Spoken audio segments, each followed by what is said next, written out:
What's up, fight fans? We are back at it with another edition here at Round One Sports TV. I am always your host, Edwin, where the all fights start. Round one. Round one. Let me check this audio thing here. Hold on a second, guys. Yeah, I think we are all set here. I think.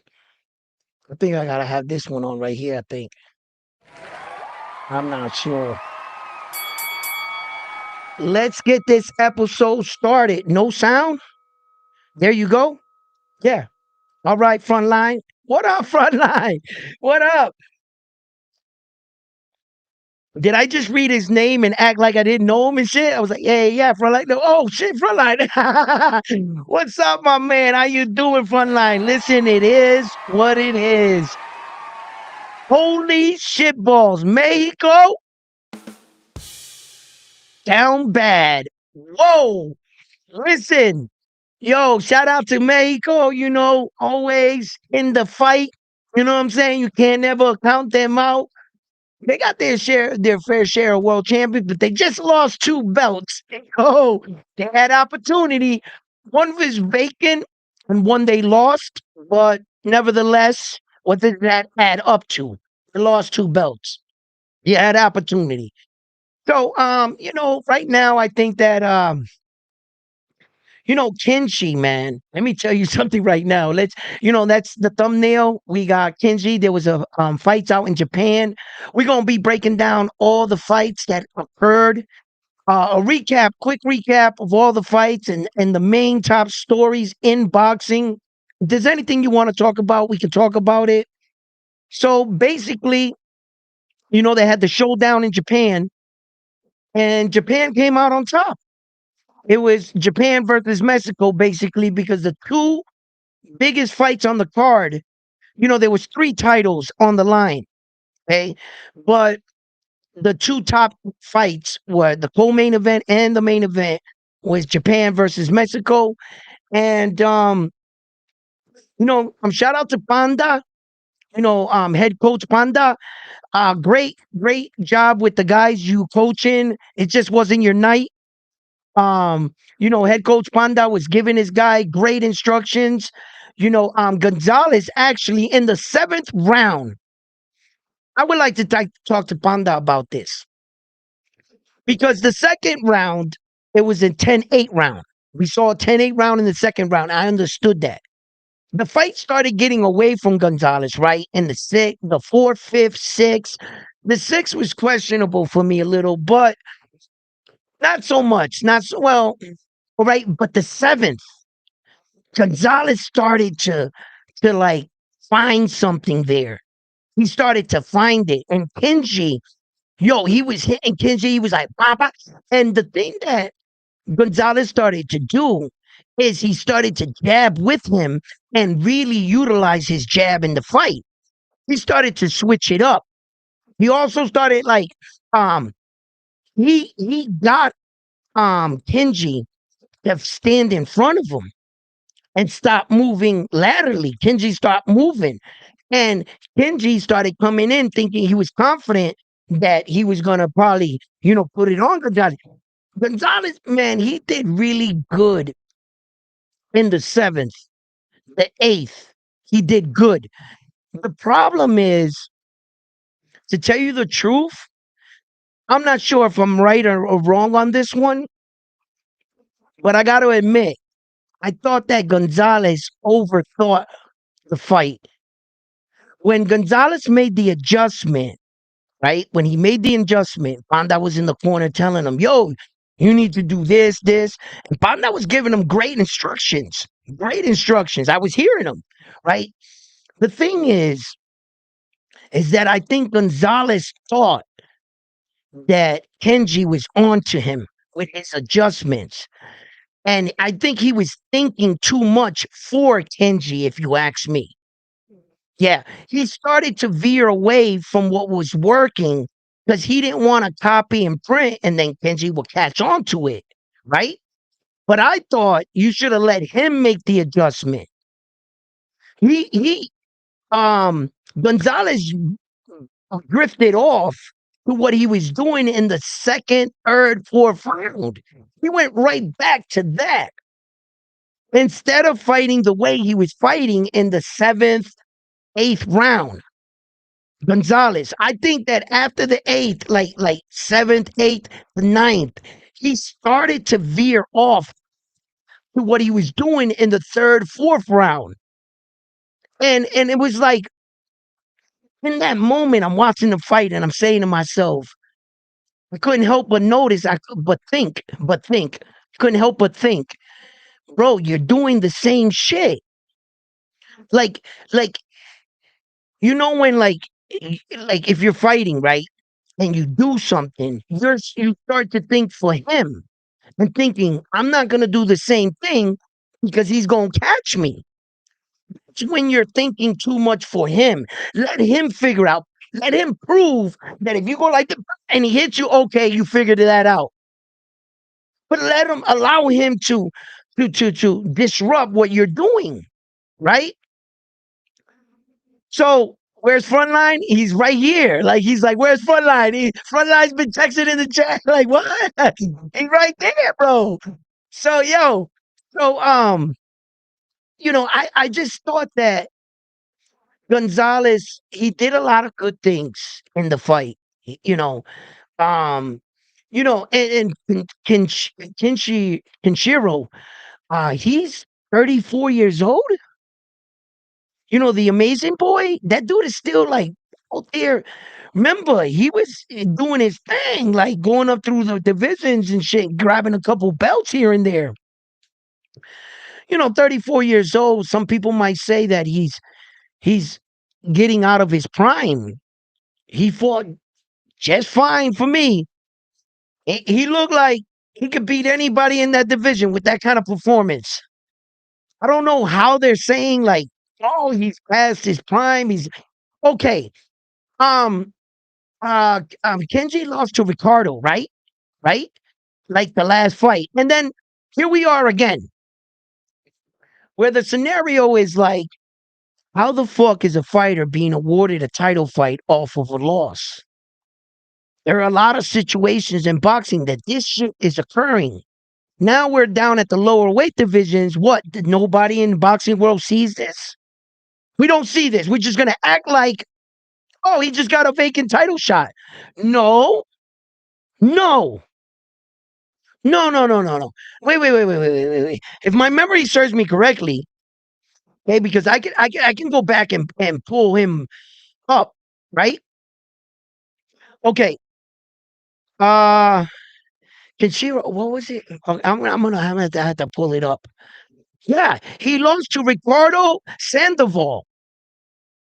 Kenji lost to Ricardo Sandoval and then got a fight against Gonzalez here for the vacant belt. That's exactly what happened.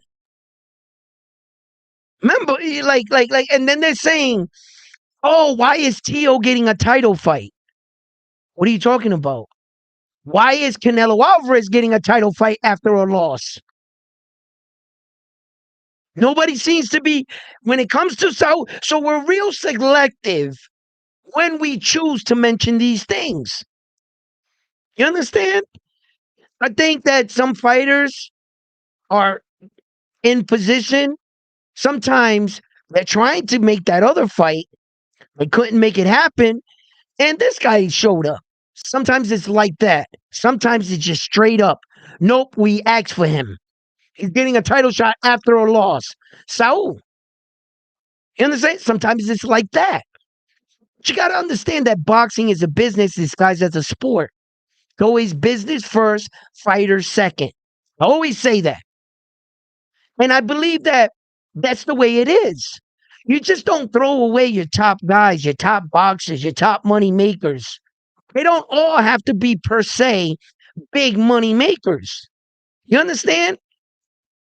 So, shout out to Kenji Nashikawa. What's his name there?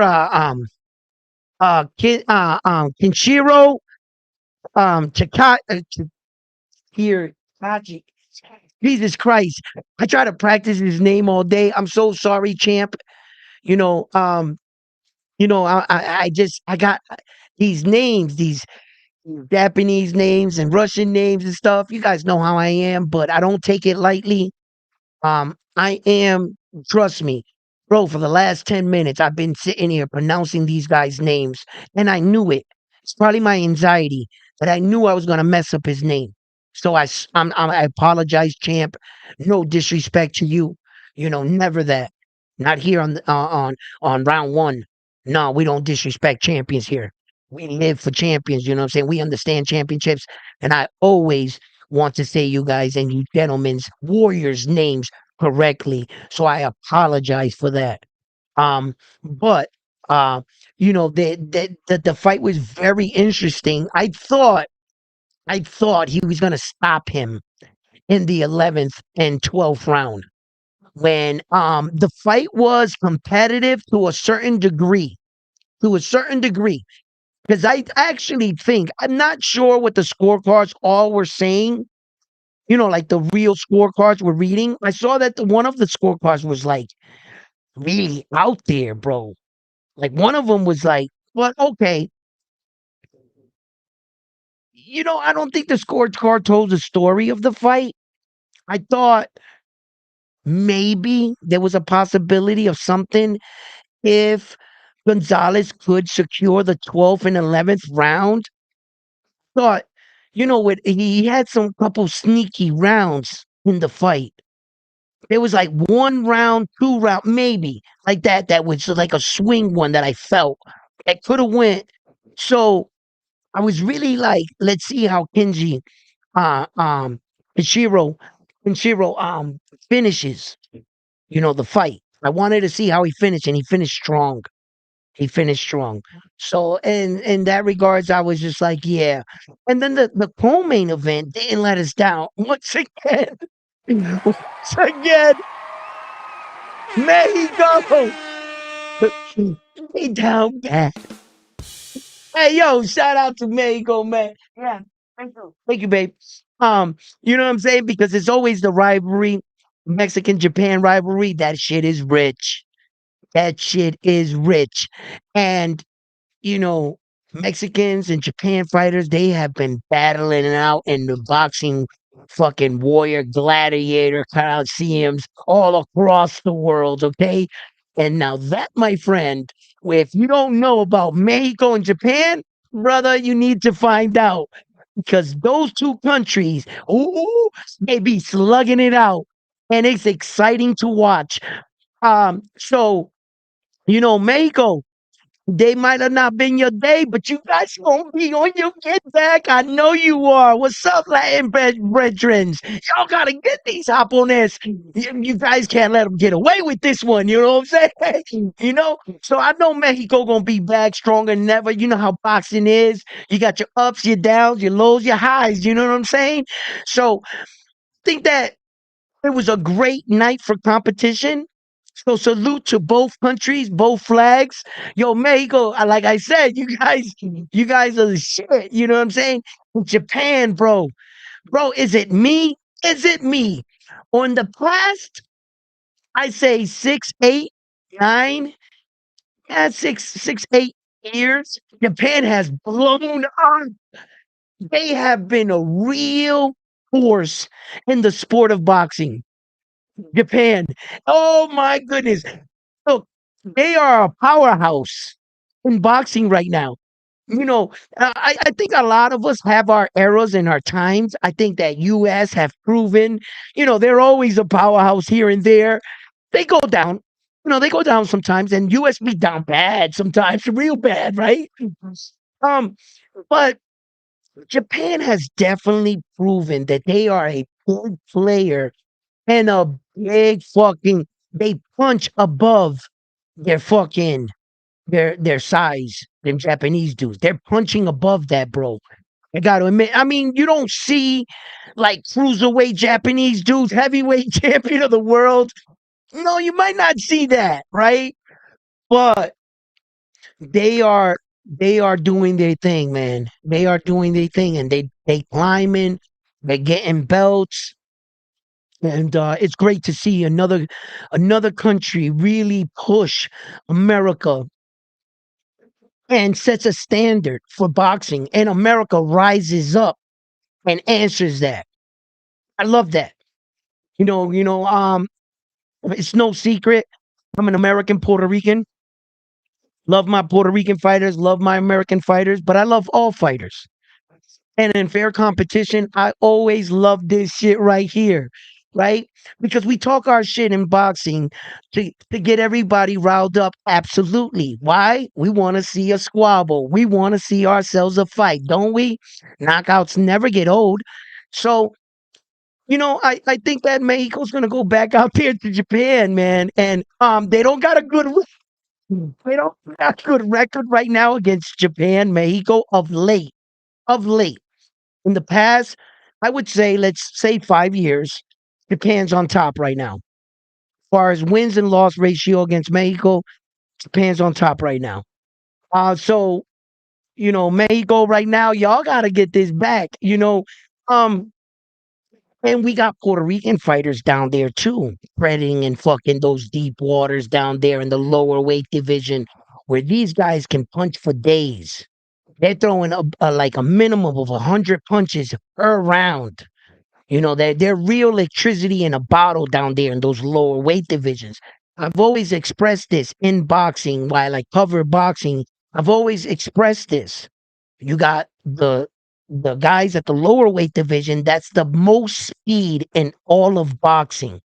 105, 108, 112, 115, 118, 122, 126. That's the lower weight divisions. Okay. You're going to get the most speed, but not necessarily the most power out of all the guys. There'll be a few guys sprinkled throughout the division here and there that are power punchers. But for the most part, what you're going to get when you see that is a lot of speed and a lot of skill up in the higher weight divisions, all the way up from the heavyweight to the cruiserweights, going down to the middleweights, what you're going to find is the most power in all of boxing. You're not going to find speed, right? So, where speed, the spaghetti meal, where speed meets power, 130, 135, 140, 147, 154. That's where speed and power meet, where the human body is at the most dangerous. That's where the best fighters in the world come from. You still got great speed and great power and great athleticism and mobility. That's where the best fights in the world happen. You understand? So, getting fighters to be recognized in the glamour divisions. Glamour divisions start at 130, 154 kind of sometimes. It usually ends at 147. 154 has been popping, right? And then the heavyweight division of the world, which is the best glamour division in all of boxing. So when you watch these guys down here, I mean, let me tell you something. The co-main event, right? Um, the co-main event. Look, uh, I felt like the Mexican guy, Badillo, he was getting punched way too much by Waka. He was getting punched way too much. What the Mexican wasn't, he had no defense. He had absolutely no defense. He had no answer to stopping the Japanese's attack. I mean, that dude, he could have threw whatever he wanted and literally punched the Mexican dude in the face. Literally. He just um um Badillo just bro, he had no defense, man. It was like they taught him how to fight, they taught him how to box. They never taught him how to fucking block a punch. Bro, he didn't even block body shots. He didn't block that straight right over the top. He didn't nothing. Bro, literally, he was throwing whatever the fuck he wanted and he was catching them. He was catching them. And I was like, listen, to be honest, To be honest, I thought the fight could have been stopped sooner. To be honest, if I'm being honest, I think they could have stopped that fight a lot sooner. Got stopped on his feet. Cool. It's not like he got brutally knocked out, but boy, was he outclassed. I don't know how, like, he became a champion like that because I think he relied so much on his 40, the Tommy Dame. He's kind of fighter like hit me, I'll hit you, and let's see who's the toughest. But Iguaga was hitting him, moving out the way. He wasn't taking the damage. He was only giving the damage. That was it. And he took his WBC world title, bro. He walked off with his WBC title like it was his, and it sure is. Right? He was acting like he was the champion coming into the fight. I got to admit, man. Listen, he boxed the brakes off that man. Mexico down bad right now, bro. They down bad. No, but it is what it is. It is what Japan will be down bad tomorrow. Don't worry. Don't worry. It is gonna happen. It's gonna happen. Trust me. You know, listen, it's just that's the nature of the game. It's the beast, bro. One day you up, next day you down. Yo, Puerto Rico, we was riding on a high, bro. We was popping. Listen, let me tell you, we still riding on a high. Tell you the truth, right? We got a little bump in the road, little bumper in the road. You know what I'm saying? We was down bad for a second, but we back up. We back up. You know what I'm saying? Dust ourselves off. Right. That's the way it is, bro. That's the way it is. And always great to cover the fights. And it's always great to break away from everything else too, and all the monotony of other channels and things like that. Hey, yo, Two Tone, yo, my man, almost forgot about this because I was watching Two Tone yesterday. Hey, yo, Two Tone, you's a sucker, Corey Lanes. Like I stood up in this chair, Two Tone. Hey, yo, somebody go tell Two Tone this shit. Clip this shit right here and fucking send it to Two Tone's ass. Bro, when I stood up with the super belt, I stand up like this and put my butt cheek at the end of the thing, and I stand up like that, like, because I don't want to be out of the camera frame. But if I was to stand up, dummy, come on, man, Two Tone, are you dumb? You met me in real. I'm calling it Tory Lanez, but so you're the sucker, bro. But she's a funny dude, bro. He was like, yo, did round one just do a Tory Lane, hop off the chair and was the same size of the chair? Like, because I did this. Because I want to stay in the camera frame, right? So I didn't want to like stand up. But if I stand up, oh man, Two Tone, you fucking crazy. Yeah, Two Tone, you funny as hell. But yo, hey, yo, clip that and give it to my man. Oh yeah, and another thing, Two Tone. Why they not letting me in your chat to type messages? It's like the thing keeps spinning. I don't know what's going on. I was trying to type yesterday, but anyway, shout out to you. Yo, Chucho, he be fucking with me on the show and shit, but I always say, right? If they talking about you, it must be a big thing, right? That's right, baby. You know what I'm saying? Hey, listen, if they talking about you, they doing shows about you. Shit, I must be doing something right? Right? So hey, it is what it is. But yeah, I thought that was funny. I was like, this motherfucker. He went say nah, I'm just trying to stay in the camera frame. But anyway, that was a great, if you didn't catch it, Japan's boxing happens real at the wee early hours of the morning. I love it. It gives me an opportunity to fucking have a coffee and look at some violence.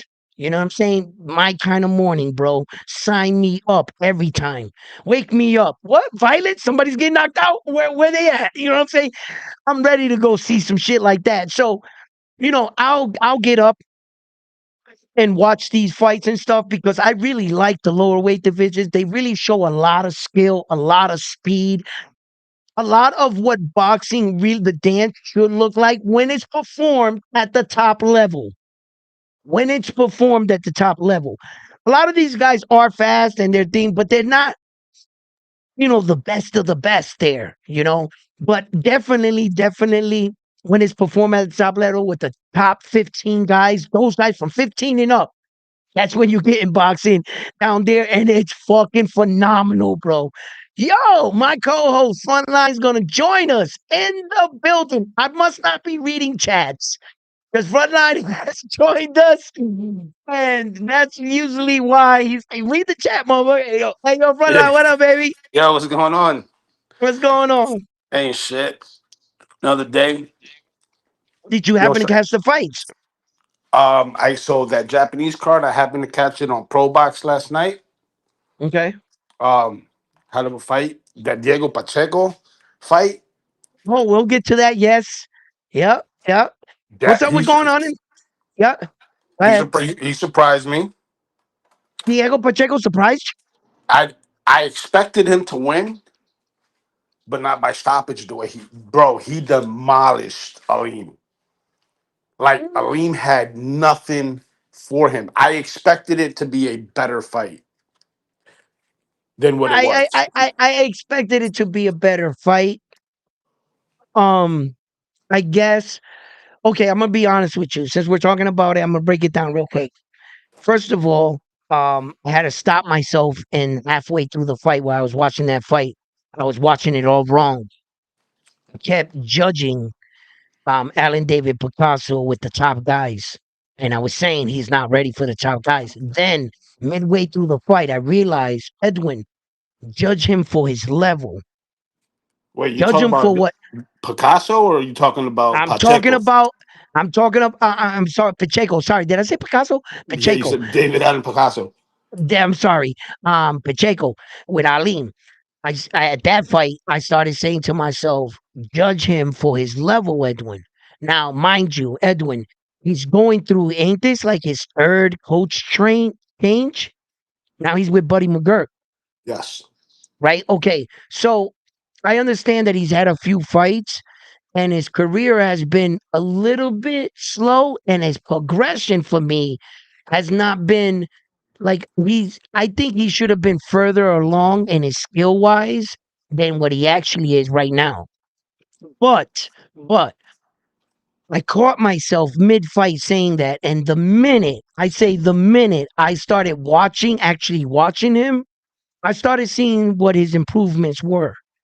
I also saw that Alim didn't know how to deal with long rangey fighters. He didn't have like that Mike Tyson s peekaboo Mm-hmm. style, where Mike Tyson dealt with guys that were 6'4" and he got underneath them and knocked them out. Alim didn't know how to move his waist, and that cost him. He walked into a lot of shots. But I did notice that Alan Picasso, I mean not Picasso, I'm Pacheco. not Alan Pacheco. Pacheco. Pacheco. Yeah, I don't know why I'm mixing up their name, but thank you. Pacheco. I don't know why Diego Pacheco. Um, he looked like in between rounds, he would take time off. Then he was getting hit with clean shots by Aline that I thought that bigger puncher in the division, if they catch him with those shots.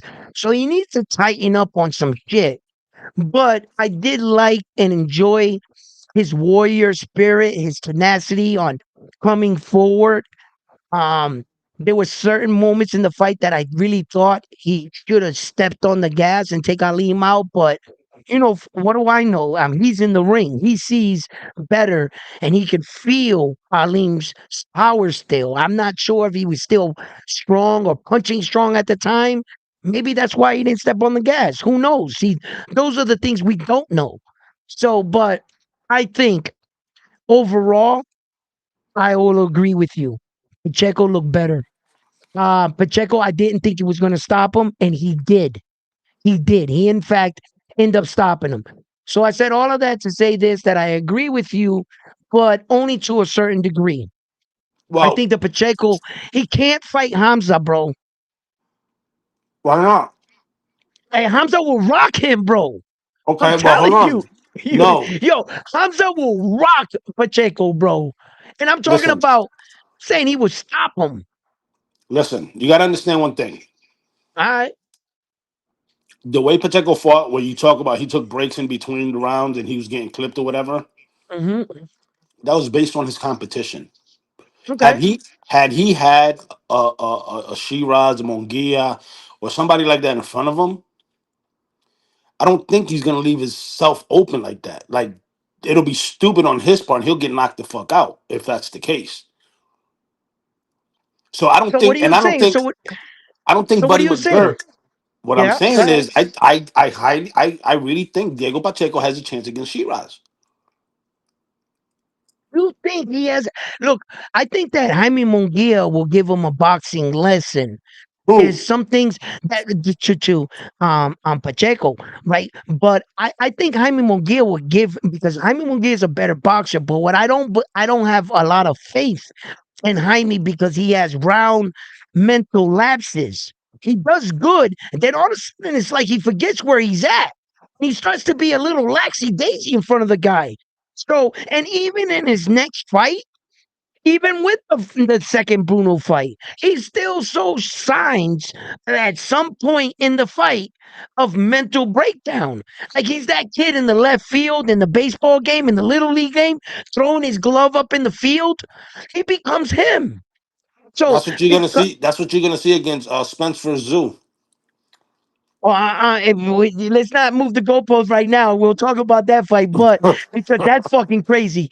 But what I'm saying is, okay, for your boy there, for your boy, um, okay, I will take him fighting Jaime Munguia. Okay, I'm on board with that. If you was to put him against Jaime, for me, Jaime got the slighter edge. It was like a 55-45, kind of with that one.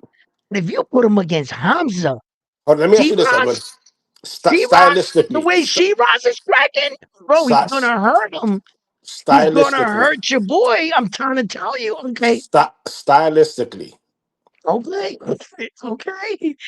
does Adames beat or fighting style beats Pacheco's fighting style? Carlos Adames?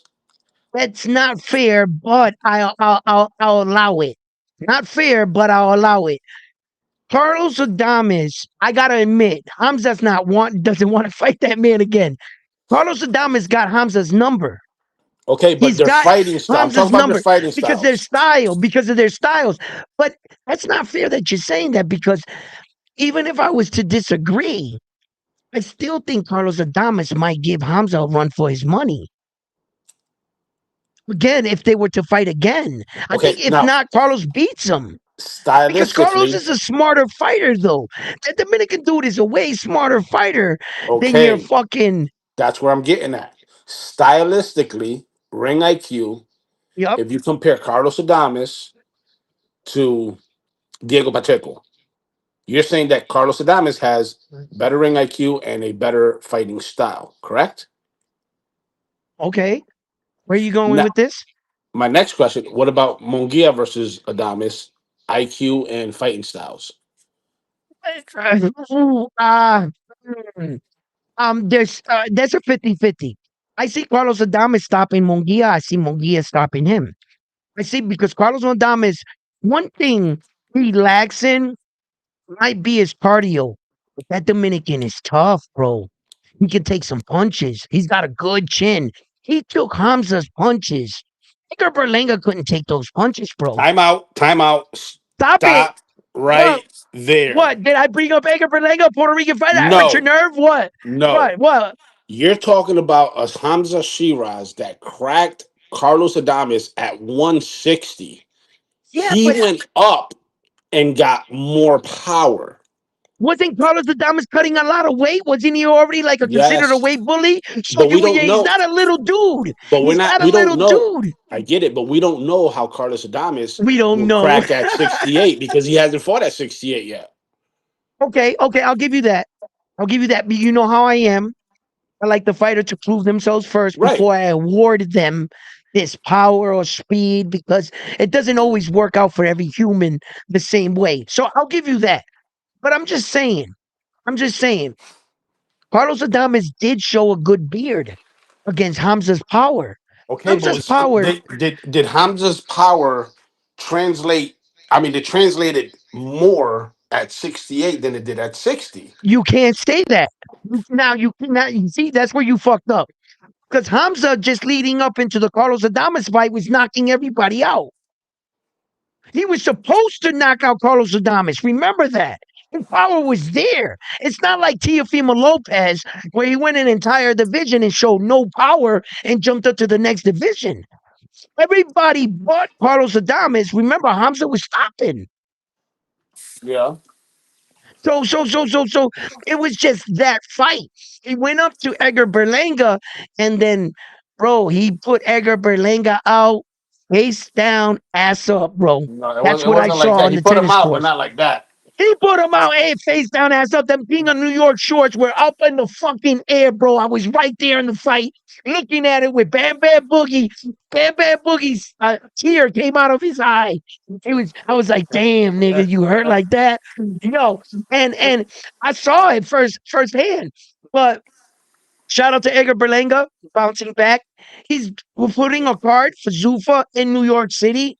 We're gonna be tuning in for that one. I want to see the return of Edgar Berlanga. I want to see how he looks. Um, I tell you the truth right now. I want I want to see nothing less but a Hitchens. knockout. I want Nope, Hitchens. I want to see Hit. Hey, and by the nope, way, nope. I want to see Edgar fucking Berlanga and Edgar from me to you. Nothing less than a knockout will win the night. I don't give two shits. If you beat this man from pillar to post for 12 rounds or 10 rounds, whatever the fight is scheduled for, I wouldn't care. And let me tell you, Edgar Berlanga, I'm being perfectly front with you. Brother, you could break his nose, cut both of his eyes, and knock out all his teeth. And I'll be like, it was okay. That's what I'm going to say. but I want blood. No, hold I on. want blood. I want blood and I want a Puerto Rican knockout. I want that back. All I right, want that so fucking back. He just so needs you to go know, out there and knock that guy out, and that's it.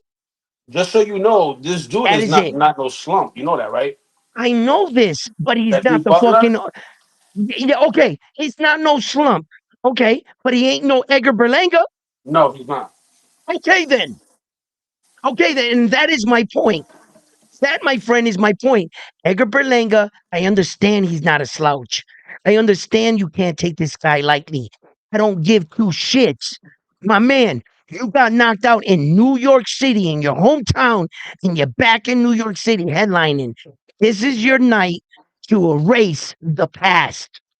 You ever talk about a person given a second chance in life? A second opportunity. Go back to the scene of the crime. You're back in your city, Edgar. Nothing fucking less, my brother. Nothing less. Rip that guy's head off. That is it. That's all I want. I want to see violence. I want to see blood. I want to see it performed on the highest level. Edgar Berlanga, you're up. Fuck Richard Hitchens. And I mean that in the nice way. We'll talk to him. I don't care. I don't care about any other but you. You need to prove yourself. So that's our guy. So as far as Richard Hitchens, bro, did you guys see the face off? He's like this much taller than that dude. He's like this. Come on, bro. They gave Richard Hitchens an alley oop. So I'm expecting him to win by stoppage. Yes, you know, Hitchens it's by stoppage. yeah, by stoppage. I think his jab's going to be too long. He's going to live behind the jab. He's going to hide behind it. I don't think at any point he's going to want to mix it up with this dude. If he does that, that's just the wrong approach. And I would respect Richard Hitchens for it to show his warrior, like I'm going to go in, I'm going to fight your fight type shit and beat you at your best. Yeah, that would be he would surprise me if he did something like that. I would really look at Richard Hitchens different if he did some shit like that. But I think he's just going to hide behind the jab all night, to tell you the truth. And then I think the guy is going to get frustrated. He's going to have to make some decisions and he's going to go in there and he's going to get caught with a big shot. Richard Hitchens is just going to wait. He's a patient fighter. He's got a great jab and he's going to hide behind it. I really feel that that's the way the fight's going to go. It could go either way.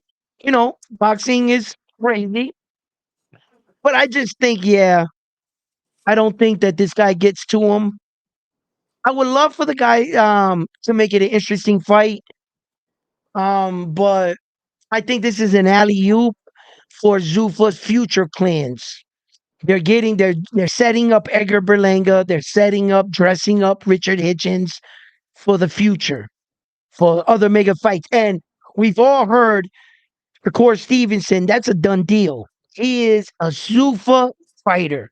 Oh, Okay, and now by the that way, from my mhm. understanding, I haven't done the research on it. I just heard somebody else talk about it. But Dana White opened up 168 just for Berlanga too. I heard So about that. so now that 168, it's under the Sufa banner. It's not under the it's under the Sufa League, not the Sufa banner. No, what it's under is Dana White promotion, not the Zuffa banner. Dana White becomes their promoter. Like Dana White is um Kevin Connor Ben's promoter. Right. Like Dana White is Shakur Stevenson's promoter. They're signed with Zuffa, which is of TKO League. It all comes falls under that umbrella type shit. Those are just a bunch of billionaires. It's a bunch, but when it comes to the fighter itself, and when Conor Benn fought Regis Progress, it wasn't under the Sufa, like banner where they wore the Sufa attire. He was promoted by Dana White. Shakur Stevenson keeps saying Dana White is my promoter. That's what he keeps saying. He's not saying he's gonna fight for Zuffa, and then it's like confusing as fuck from the outside looking in, because then the next day I get up on social media and he's taking pictures in the trunk with the Zuffa gloves. And I'm like, which is it, Shakur? Are you fighting for Zuffa, or are you fighting for Dana White's promotion, boxing? Or are you fighting for Turkey Al Sheikh, TKO League? So there's a lot of different ways they can disguise it. I know what they've came out and publicly said. I read the articles, right?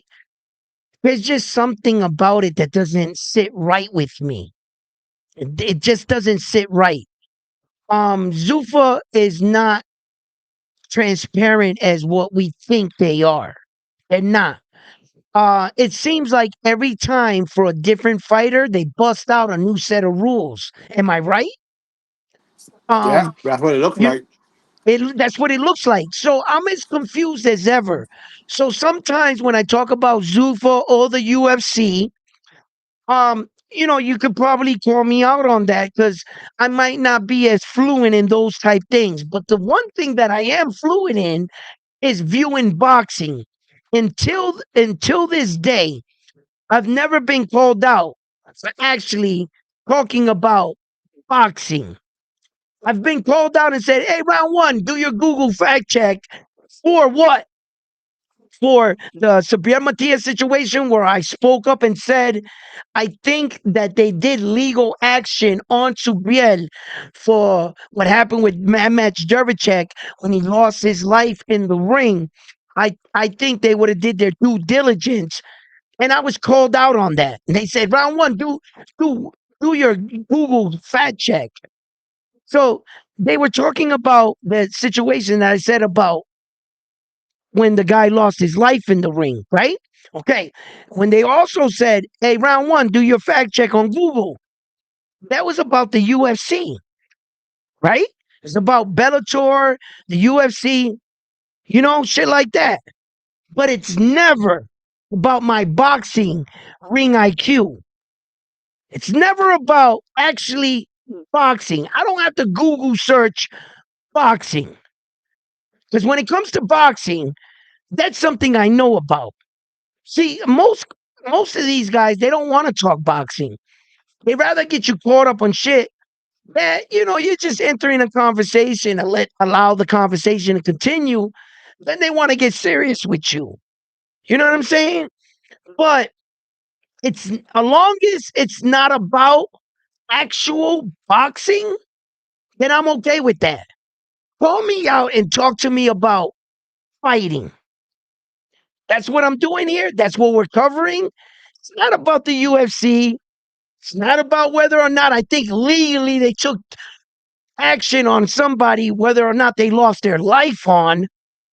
You can make memes about me about that. One thing you won't do, come talk boxing with me. Call me out on that.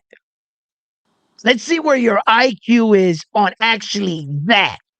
The sport we actually cover. You understand?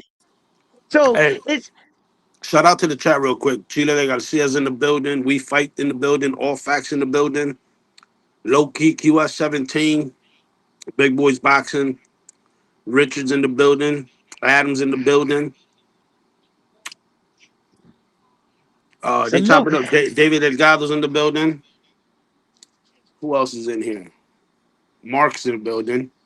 Me and Mark was having a nice conversation. Mark is in the building. Yeah, we was having a nice conversation about that poster you got back there. The No, book. Mark's in the building. Hey, yo, Mark is in the boat. Damn it. No, no, no, no. Hey, yo, Mark, Mark. Hey, yo, you see the book, Mark? Yo, Mark, yo. Hey, Hey, so yo, we got me and Mark had a conversation in the chat. We got to put you through the test now. what's up? We need you to shut all the lights off and run a UV light over that magazine. The UV. What?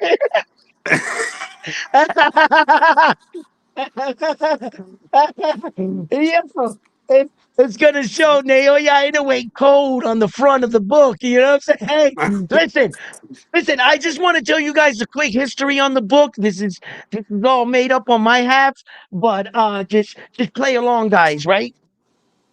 Mark, this is well, actually, in reality, this is like the Sports Illustrated of Japan type shit book. I actually looked it up. That part is real, but when Mark bought this book at the hotel lobby at a store next to the hotel, what he didn't know is the guy that published this book only made 10 copies and he has suffered a condition. And then the other 9 copies mysteriously burnt down in a fire. We're not going to talk about. So this is the only copy originally alive, and Mark made it out with it and brought it to us, and we're just going to make up that story right there because that's how important what Mark did for us here at Round One Sports Talk. And I just got to soup up the moment more than what it is because let me tell you something right now, Mark. Yo, shout out to you, bro. And I really appreciate this book and this poster right here. Naoya Inoue is one of the fighters that um I I I mostly like to watch. He's a very exciting fighter for me, and that's what does it for me. Those kind of fighters. And when Mark went out there and got this from Japan and sent it out to me, that was something that I wasn't able to do. But here at Round One Sports Talk, our subscribers, our members, the Round One Sports Talk community, we come together and shit. And I can't thank Mark enough for this because this is actually a fighter that I took my time out and I saw him in Las Vegas live. Naoya Inoue, and he got this shit, and it was just like really big for me. I didn't give a fuck that if it wasn't the book of the show and How much shit. you want for that book? How much you want for that book? How much? Well, starting value right now, if I was to sell it, is $9 billion. I want 2 castles, a moat, a sharks with the lasers.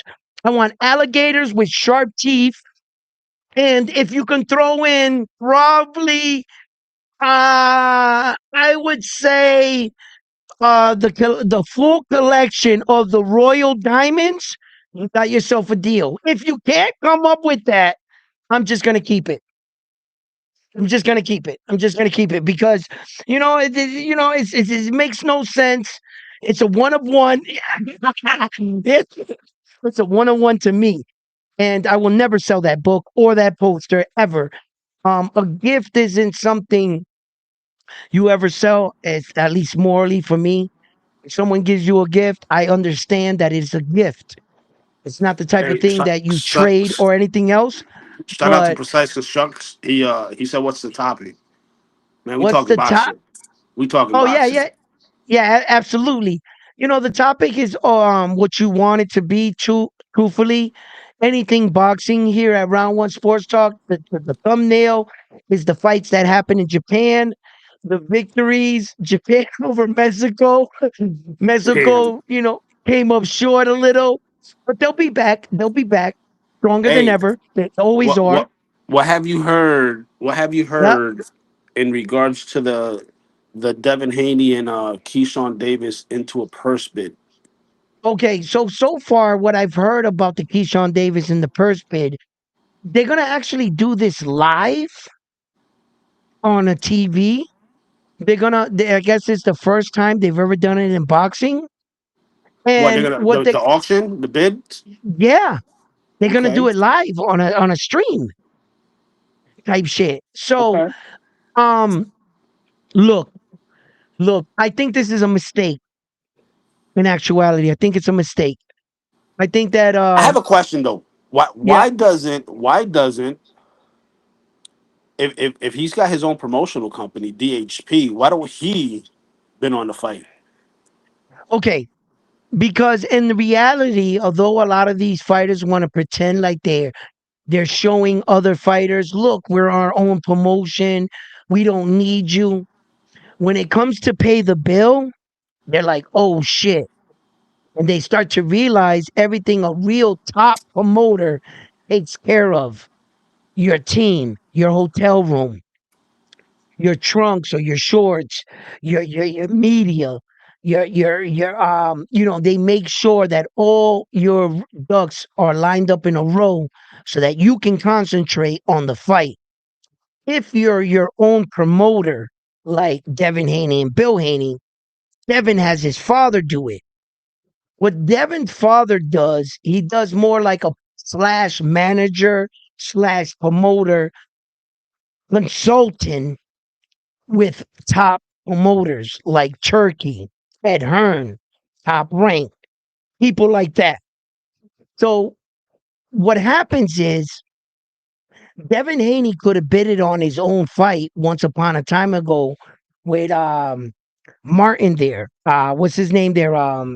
Uh the number one contender at the time. Brian Norman Jr., No, no. The dude that Teofimo Lopez almost lost to. Sandra Martin. Sandal Martin, right. I said Martin, but I couldn't get his first name. Whatever.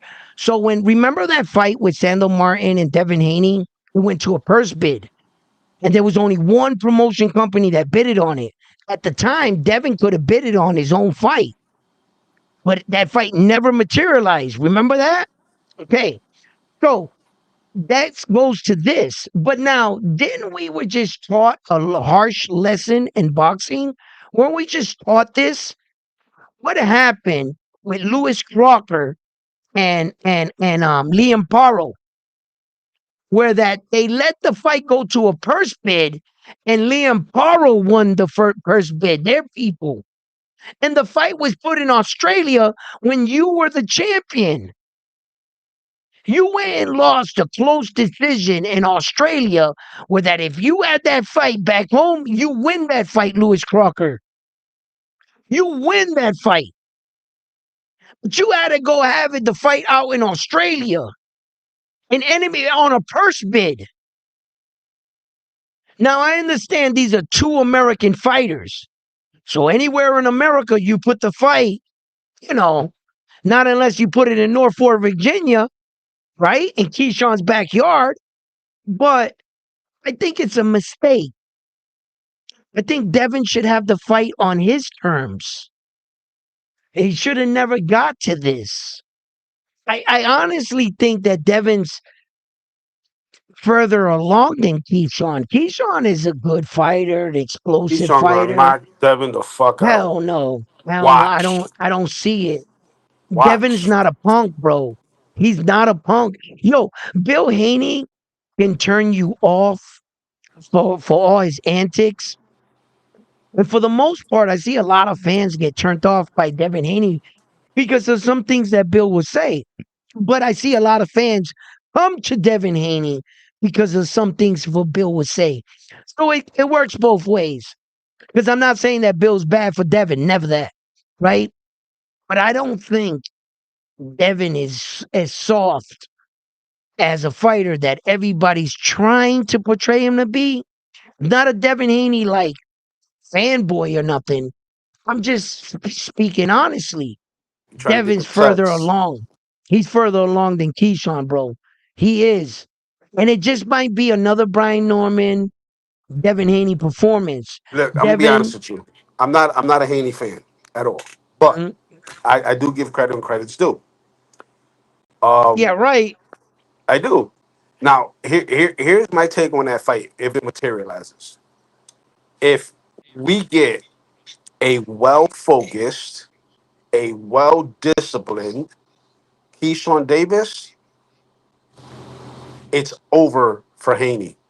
If I'm we telling you get right if now. we get a Keyshawn that fought Albright, where he didn't give a fuck and he was, like whatever, I got Haney beating Okay, Keyshawn. hey yo, front line. But Okay, let me just kick it with you. Let me barbershop talk. Barbershop talk. go Barbershop ahead. talk. Now no reporting talk. Me and you just sitting back, kicking it. What performance has Keyshawn Davis ever done in his entire career that can tell you he's ready for Devin? Point out the fight that you said you just pointed out one fight, the Albright fight, not to fight that way, but point out the fight that would beat Devin, that won you over as a fan. Well, I'm not a fan of him. I like his style. I like okay, the Jermaine Ortiz fight. Not enough.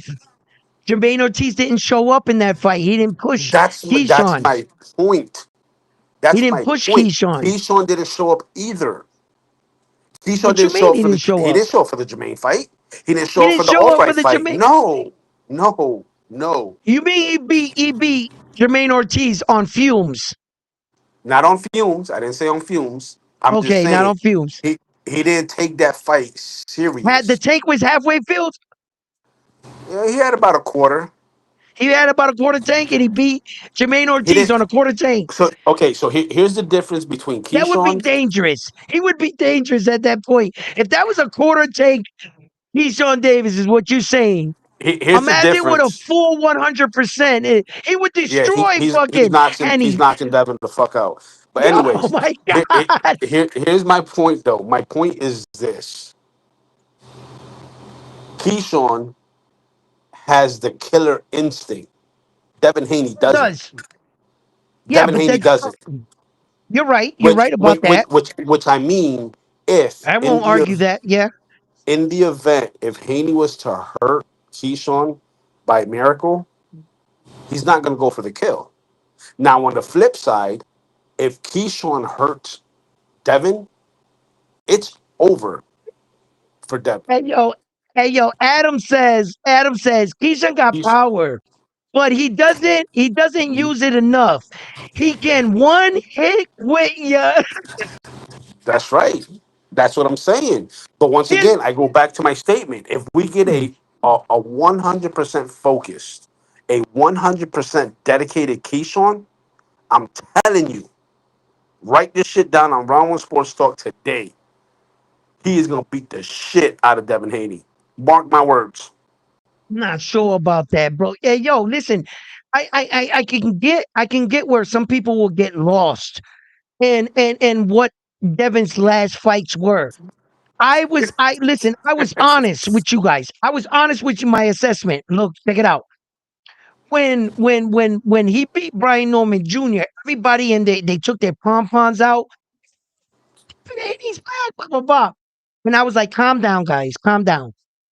That was actually a watered down version of Devin Haney that beat Brian Norman Jr. I just want you to know that. And the Nope, proof that nope. I Stop have, right there. Stop hold right up, hold there. up, hold up, Stop wait, wait, right wait, wait, there. wait. It was a watered down. I'm gonna prove it. I'm gonna prove it to you right now. Let me work a memory. If it was not a watered down version of Devin Haney, then explain this to me. When he fought Regis Progress, Devin Haney, he fought Brian Norman Jr. the exact same way he fought Regis Progress. And in the Regis Progress fight, he was more dangerous, more he was engaging more, and he was throwing more punches. And he did the exact same thing he did in the Brian Norman Jr. fight, where he dropped Regis Progress and chose to stay defensively sound and keep himself in the fight and not give Regis Progress an opportunity. Same thing he did in Brian Norman Jr. fight, but the only difference was his output was less in the Brian Norman Jr. fight. In the Regis Progress fight, his output was more. So he actually fought better in the Regis Progress fight than he did in the Brian Norman Jr. fight. So when everybody was yelling, Devin Haney was back, all I was saying was, no, that was vintage Devin Haney. He's just getting his confidence back. But we haven't seen an evolution, a level step up from Devin Haney. No, you got to Now, understand. First of all, when he fought Regis, that was at 40, not 47. it doesn't matter. It And was the same when he went up fighting to 40, style. no, when he went up to 47, you got to understand, he respected Brian Norman Jr.'s power more than he respected Regis. I'm not sure about that. He disrespected Brian Norman Jr. He stood over him like Yes, this, like what? I understand that because he I'm not dragged. sure. Listen, Brian Norman was getting pieced up by Devin. He came in with the wrong game plan. Okay, Now, okay, wait, Mark. But you're saying, but Brian Norman Jr. punched harder than Regis Progress. Okay, but hold up. That I can't stamp, right? Because Regis has his own brutal knockouts. Regis Progress. He does have power. Right? Norman Jr. got stamped with power because of that Japanese fight. Right? When he knocked out that Jin dude in Japan, the fact that he knocked him out, the dude said he woke up and he felt like he was 30 days behind and he lost all recollection. That's what stamped the brutalist nature of Brian Norman Jr.'s knockout power. That's what really stamped it. But to sit here and I would say, Norman punches stronger than Regis, it's probably because Norman's a lot younger and Regis is on his way out. So what you haven't seen of Regis is the power. But I remember a younger Regis Progress. I do remember when he keyword younger. You just said it. Yes, but I do remember when he fought Josh Taylor and all of them dudes, man, and he was coming up on Pro Box, and he was knocking motherfuckers the fuck Regis Press, bro. I'm not gonna sit here and pretend like they might be in 2 points in their career, Let and me it ask you might something, Edwin. seem like Brian Norman Jr. is punching stronger. Prime Progress versus Prime Devin. Who wins? Prime Progress, No, Devin already beat him. not in his prime though. Devin beats him in his prime. Yes, yes, He Devin beat beats Progress in his Regis prime. in his prime. Yes, he beats him in his prime. Devin beats Okay. him in his prime. Okay. Yeah, I think so. Hold up. Check this out. Let's Now go hold a on. step Let me further. address precise real quick. Wait. Let's go a step further. Regis Progress loses to Brian Norman Jr. in his prime. Say Not that this again. version. Regis Progress loses to Brian Norman Jr. in his prime. Brian Norman Jr. beats Regis Progress Okay. because he's just a better athletic fighter, man. You know what I'm saying? But I saw Devin beat Brian Norman Jr., but not the Brian Norman Jr. that he's going to be.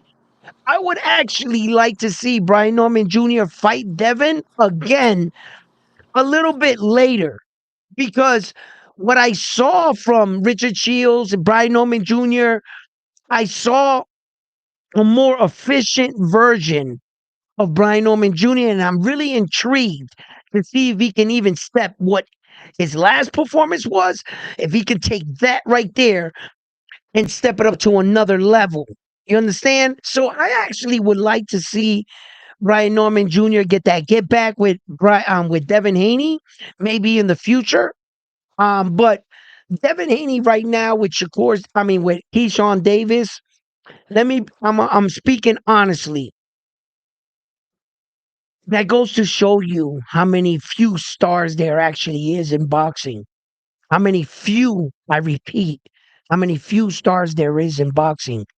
That Keyshawn Davis has to challenge Devin Haney, former unified, undisputed world champion. And Keyshawn has been jumping from division to division, not dominating any division, but just fighting one guy in the division.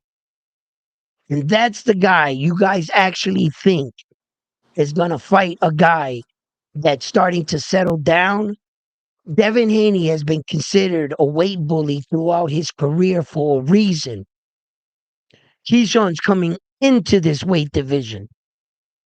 I just don't think that Keyshawn has enough. And when we talk about boxing, it's cool when you're kicking ass. It's cool when everything's going your way, Keyshawn Davis. But what happens when a guy can fight with you, box with you, punch with you, and meet you at the same level that you are? That's a test. The only way I'm going to find out the answer to is if I actually ever watch them fight. That's it. That's it. There's no other, like, stylistically, I got to admit that Keyshawn is the underdog. If he was to go into a fight with Devin, I got to give Devin the respect of the No, kind of fighter you and got to give him champion the that he champion's is. nod, of course. Yeah, I got to give I him, agree. I got to give I him would. that. What would you say? 60 for 40 or 55-45? I would say 60-40. I'm not going to give him the 45-55. No, that's too close. And this is definitely not a 50-50 fight. I would say 60-40. Keyshawn's at the doorstep of proving to the world he's him. A fight and a name, a scout like Devin Haney, brother, if you go in there, I don't care how you do it. It could be a fucking back and forth battle, a knockout. I don't care how you do it in Keyshawn's I situation. think the first half of the fight is going to be boring as fuck because both fighters are going to study each other, It could and be what and you and you might and be right. You and might I be think right. the second half is where they're both going to open up, and It could be. that's when I can see Keyshawn that. I can and see that's when that. I Keyshawn's can't going to lie get the with you. best of him. I can see that front line. Good call on that one. I could definitely see that version of the fight playing out, brother. I can definitely see that. But this is where Keyshawn, as a young fighter, proves to the world and to himself, I'm him. I just needed the right dancing partner, and for someone to make a mistake against me, and I'm going to take everything away from you, Keyshawn Davis. Keyshawn Davis hasn't given the fight fans you know, all the confidence in the world to back you. When time and time again throughout your career, you have done nothing but fuck up your career, Keyshawn Davis. Unfortunately, what you would like us to do is forget about your past. What all of us run from sometimes. I get it. And I always believe in second chances. Shit, I'm on my fucking 127th second chance in life. Okay? So I'm not the one to try to say that someone doesn't deserve a second chance. But if we was to look back at Keyshawn Davis's boxing history, we was to see that not one time, but not two times, he got disqualified or had a no contest over using recreational drug use, marijuana. Okay, not not one payday, but two paydays. On top of that, you lost your belt on the scale. You're not the businessman you portrayed yourself to be. So when we're talking about a fighter like Keyshawn Davis in the ring, he's exciting, isn't he? Fast, powerful. He's everything you want in a fighter. You want to back a fighter like that up. But outside of the ring, that's a different story. And that shakes me up.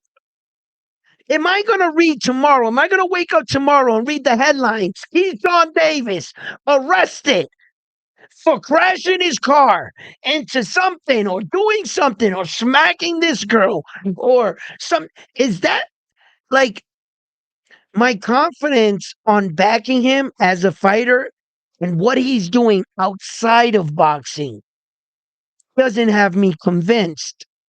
That's why when we talk about fighters like Shushu Carrington, Xander Zayas, Emilio Vargas, Naoya Inoue, we look at fighters like this, fighters that are carrying the torch in and out. They're serious about their boxing career. They conduct themselves at a world class level. For other kids that are growing up saying, one day I want to be a boxer, I want to be just like him. I don't want my kids looking up at fighters that are AB ish type fighters. Would you actually tell your fighter, 10-year-old kid, hey, watch Adrian Broner? Do everything Adrian Broner's doing. Would you tell your kid to do that? Would you tell your kid, look at Xander, look at Abdullah Mason, look at Shushu Carrington, look at these kind of fighters that in and out of the ring, you do not hear these kind of things about. And I think that the sport is hurting when we talk about a lot of things in this world overall that affect us and that we say we absolutely need change, but we do nothing about it. We do nothing about it. The next Tank Davis that comes around, we applaud him. But the next Emilio Vargas, what do? We shun him away. He doesn't have enough tattoos. In fact, he don't even got one. He's not cool. What is it? Nah, man. Nah. And that's what I talk about. When you talk about fighters like Keyshawn Davis, do you feel the 100% you can back that fighter with no fear? You're not going to wake up tomorrow and find him in a headline. Can you honestly say that about him? I don't think so. And I don't like feeling that way about my fighters. I like to know that I'm going to wake up tomorrow and I'm going to report a title fight, title defense, warrior shit. I'm not going to wake up and say, David DeMonte Benavides is all over social media with his fucking ex wife and all their dirty laundry is being spread off social media. Is that what you want? Is that what impresses you? Is that what a fighter is? Is that what you want your kid to look up to? Tell me, what do you value? Well, let me just interact real quick because today's society, everything, and I mean everything, gets put on social media. It's crazy, right? These motherfuckers would take a picture of what they're eating, where they're eating at. It's Like fucking it crazy. If they taking a shit, they yo, this motherfucker took a shit in this store. yeah, it's like it's stupid. Nobody does nothing like to protect themselves anymore. So, Nah, with you're right about that. everything right now is about clicks and views and followers and all that shit. It is, but it's like, Dímelo, Caribe. Caribe, what up, baby? Yo, listen. But the thing is, for me, is that um, you know, I never thought that I would be the type of person to Hey, speak of hey, hey, change. real quick. Caribe's in here. That motherfucker, he's the one that's he told in his live, he told everybody if Frontline's going for somebody, You know, Caribe, go for the other guy. Go for the other guy. You're gonna win money. You're yeah, gonna win money. yo, you, yo, yo, Caribe, you know Frontline. You know Frontline. yo, Listen, just you go ain't for got the. even shit. Yeah, Listen. Just go the other way. You will be a millionaire. You know what I'm Yo, saying? fucking Yo, but what yeah, up? everybody, you know, they post everything they do like they don't value Oh yeah. their private life no more. Now, No, it's this crazy. whole thing with David Benavidez and his wife situation, Oh man, so honestly, bro, that shouldn't be none of our business. Like that shit is it's not personal. should be none of our business ever. Bro, that yo, don't talk about my wife, bro, and my situation or whatever the fuck I'm going through, bro. Just Exactly. keep it boxing, bro. For real. If I was David the Monster Benavidez, man, I would ask all of you guys, bro, ain't none of us perfect. Ain't none of y'all got women problems. As men, as men. Like, bro, don't judge that dude. Don't even do it, bro. That's Yeah. just not right. Leave that man and his wife alone. Man, I don't like that shit, bro. I don't need no clicks and views and likes. And if you think my show's about that, listen, I really don't need you. You Yeah, can go that somewhere bochinche else with that shit. that It ain't gonna bochinche over happen. here is not gonna happen. It's not, we're not buchicheros. That and that's the reason why Nah, we don't. That's I'll why we don't. address it, but nah, now we're You'll not bring it up, buchicheros. I'll but bring it up, because it's unfortunate that some channels concentrate on that. I thought we were covering warriors. I thought we were talking about fucking fighting. Well, who gives a two shits? Bro, we all got women problems or financial problems or whatever problems in this world. But I'm starting to see that's really what gets clicks, views, and like. It's like gossip. I guess a lot of people, we become old instead of becoming the old lady in the window. I guess we're the old ladies at the fucking monitor. I that's don't why. know. That's why I don't. I When don't people get it. start talking about the tank situation, what's going on with with the whole legality of the case, bro, I don't even talk about it. I think David can beat him. I think David the Monster Benavidez can beat him. Deceive. I think so. Look. Let me tell you something right now, right? What David the Monster Benavidez did, some warrior shit, to get away from that other situation. David the Monster Benavidez, work out your family issues and your problems behind the scenes, and I wish you the best. That's it. But as far as his fighting skills, I think the Monster Benavidez, man, what he did against Zuldo, man, it can't be overlooked. 25-pound jump from 175 to 200 pounds. Brother, that is really impressive. That's 25 pounds, meaning we can collectively break down 25 pounds between 5 divisions in boxing. We can do the math if you want to. From 112 to 115 is 3 pounds. From 115 to 118 is another three. From 122 to 126 is 4 pounds. From 126 to 130, that's another 4 pounds. Shit like that. The one of the biggest ones is from 140 to 147. That's 7 pounds. From 147 to 154, okay, like a good jump, 160 to 168. That's 8 pound jump. You understand, guys? Do you see where I'm going with this? When you go from 175 to 200, that's a 25-pound weight jump and whatever the fighter replenishes to.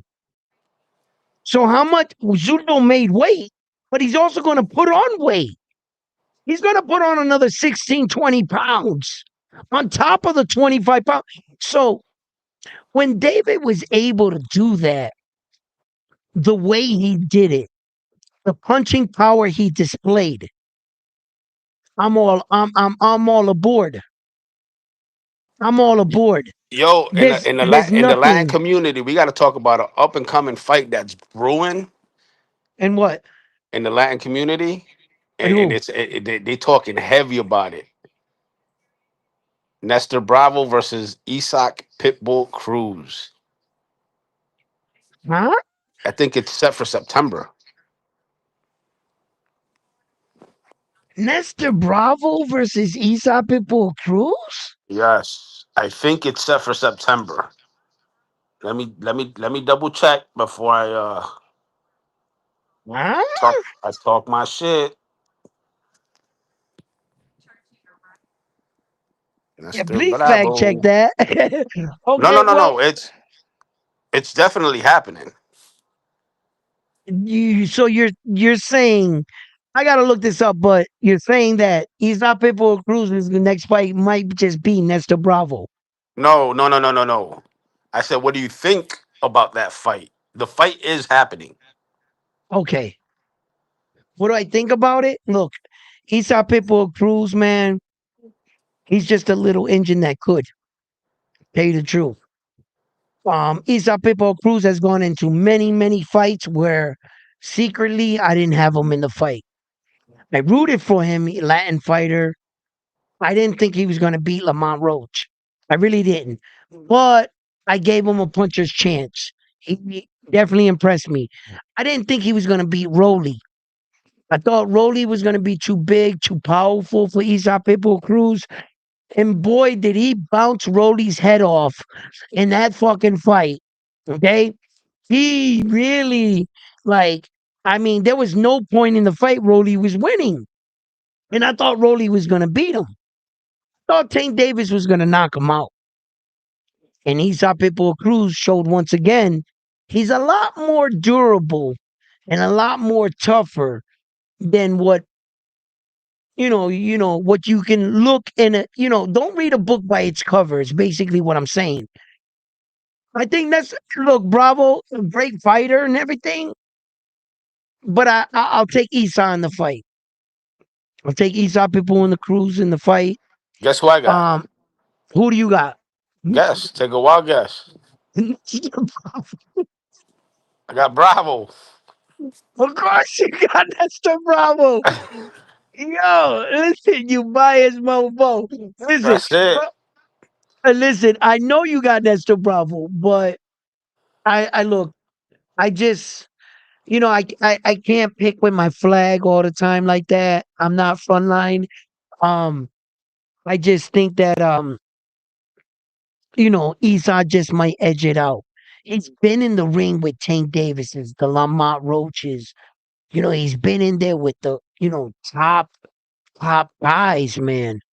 Who's the best opponent you think, in your opinion, Nestor Bravo has ever faced?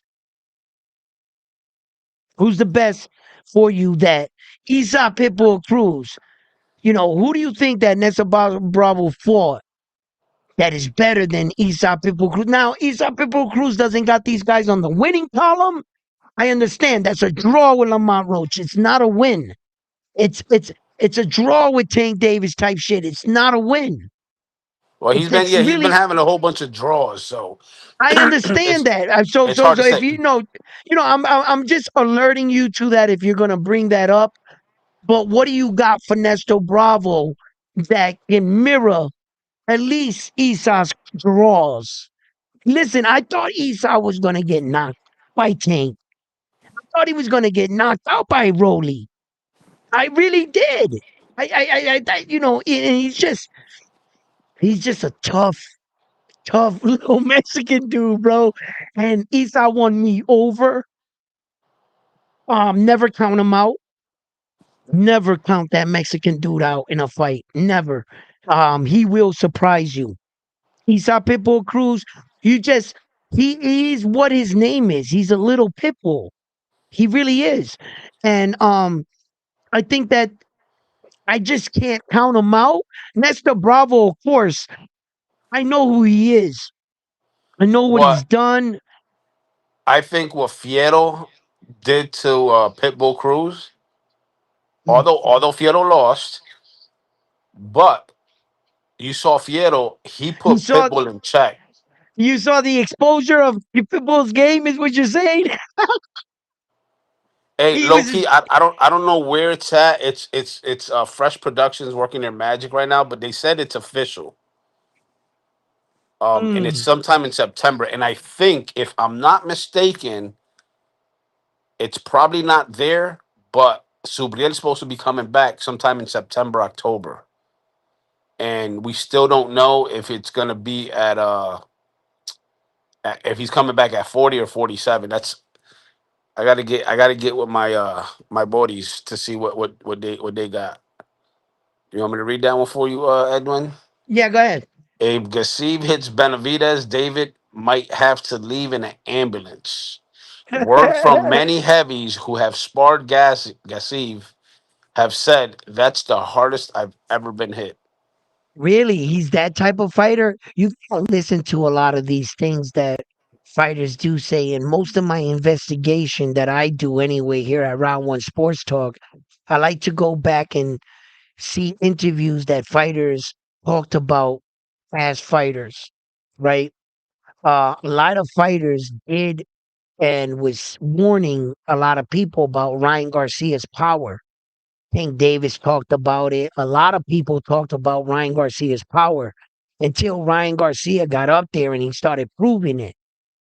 A lot of people, a lot of fighters, that's a real good measuring stick uh, to measure from. If a lot of fighters are actually saying that about that fighter, um, then if more than one person is saying something about you, then that's what you are. You know, you're a power puncher. Now, the thing about power punching, David the Monster Benavidez is a hell of a seasoned fighter. He's been fighting in gyms since he's been a child. David the Monster Benavidez. Um, he's been around every style you can imagine. He knows how to work around a jab. He knows how to deal with power. He did get caught in that fight, and he got put down on a stun punch knockdown. David the Monster Benavidez. We all saw that. We saw that he caught him off balance. We saw David early in his career making foot placement errors. He wasn't in the right position. He picked up his back leg when he got knocked down. It was easy to knock him down at that moment in the fight. And a lot of things, David has grown as a fighter. His footwork is not the best in the world, but I have to admit it's gotten better. Now, you're talking about this guy's power. Okay, fine. I'll give you that. But Zuldo's not a bum. Zuldo is not a bum, and Zuldo can punch. He took Zuldo's punches. David the Monster Benavidez basically walked through his punches. Zuldo And don't Ramirez's forget that punches. David Benavidez growing up was like Yeah, super fat, and his father put him in the gym to kind of control his weight from being his weight. obese. I already said I've said that a lot of streams. Had it not been for boxing, David the Monster Benavidez would be a fat boy today. 100%. He'd be out of shape, fat as hell, had it not been for the conditioning of boxing. The only reason why he looks the way he looks is because of boxing. I guarantee you, the day he calls it quit, the very next year, he's going to blow up. He'll blow up and he'll get bigger every year after that because he won't have the discipline of working out and maintaining his weight. David the Monster Benavidez, as a child, struggled with his weight. Yes, yes. And the only reason why he looks the way he is because of boxing. Because had it not been for the fact that he's disciplined, he's maintaining a certain size, he'd be big as shit. He just got that physique. You understand? But the gods gave him a fat boy's body, but gave him the ability to fight like a real warrior. Now, didn't they? He can fight just as good, if not better, than the most athletic man on the planet. But God just gave him Fat Boy's body. That's it. And he put that shit to work for him.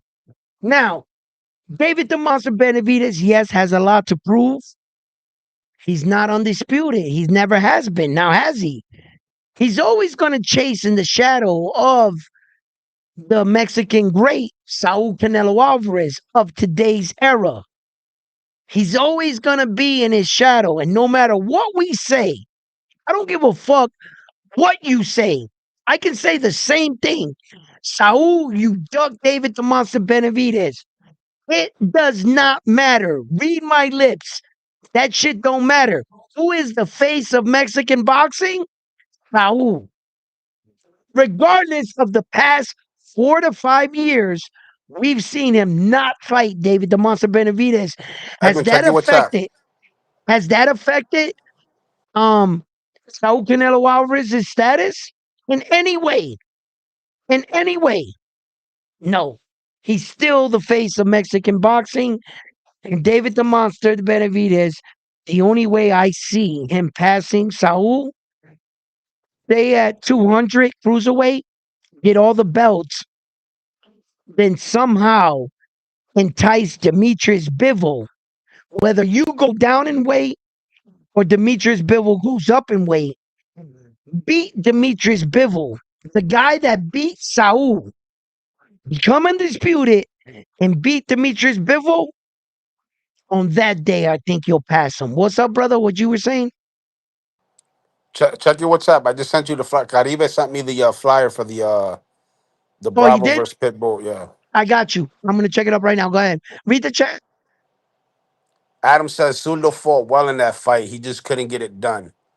Gasev is a legit KO artist. Igloo says, I thought he beat Javante and definitely Roach. Talking about Pitbull Cruz. Yep. Loki says, I wouldn't mind Matias versus Duarte on the same card. Duarte is another Mexican fighter that low key is not as appreciated. Yep. I think the Duarte I'll tell you what, has Hitchens appreciated him.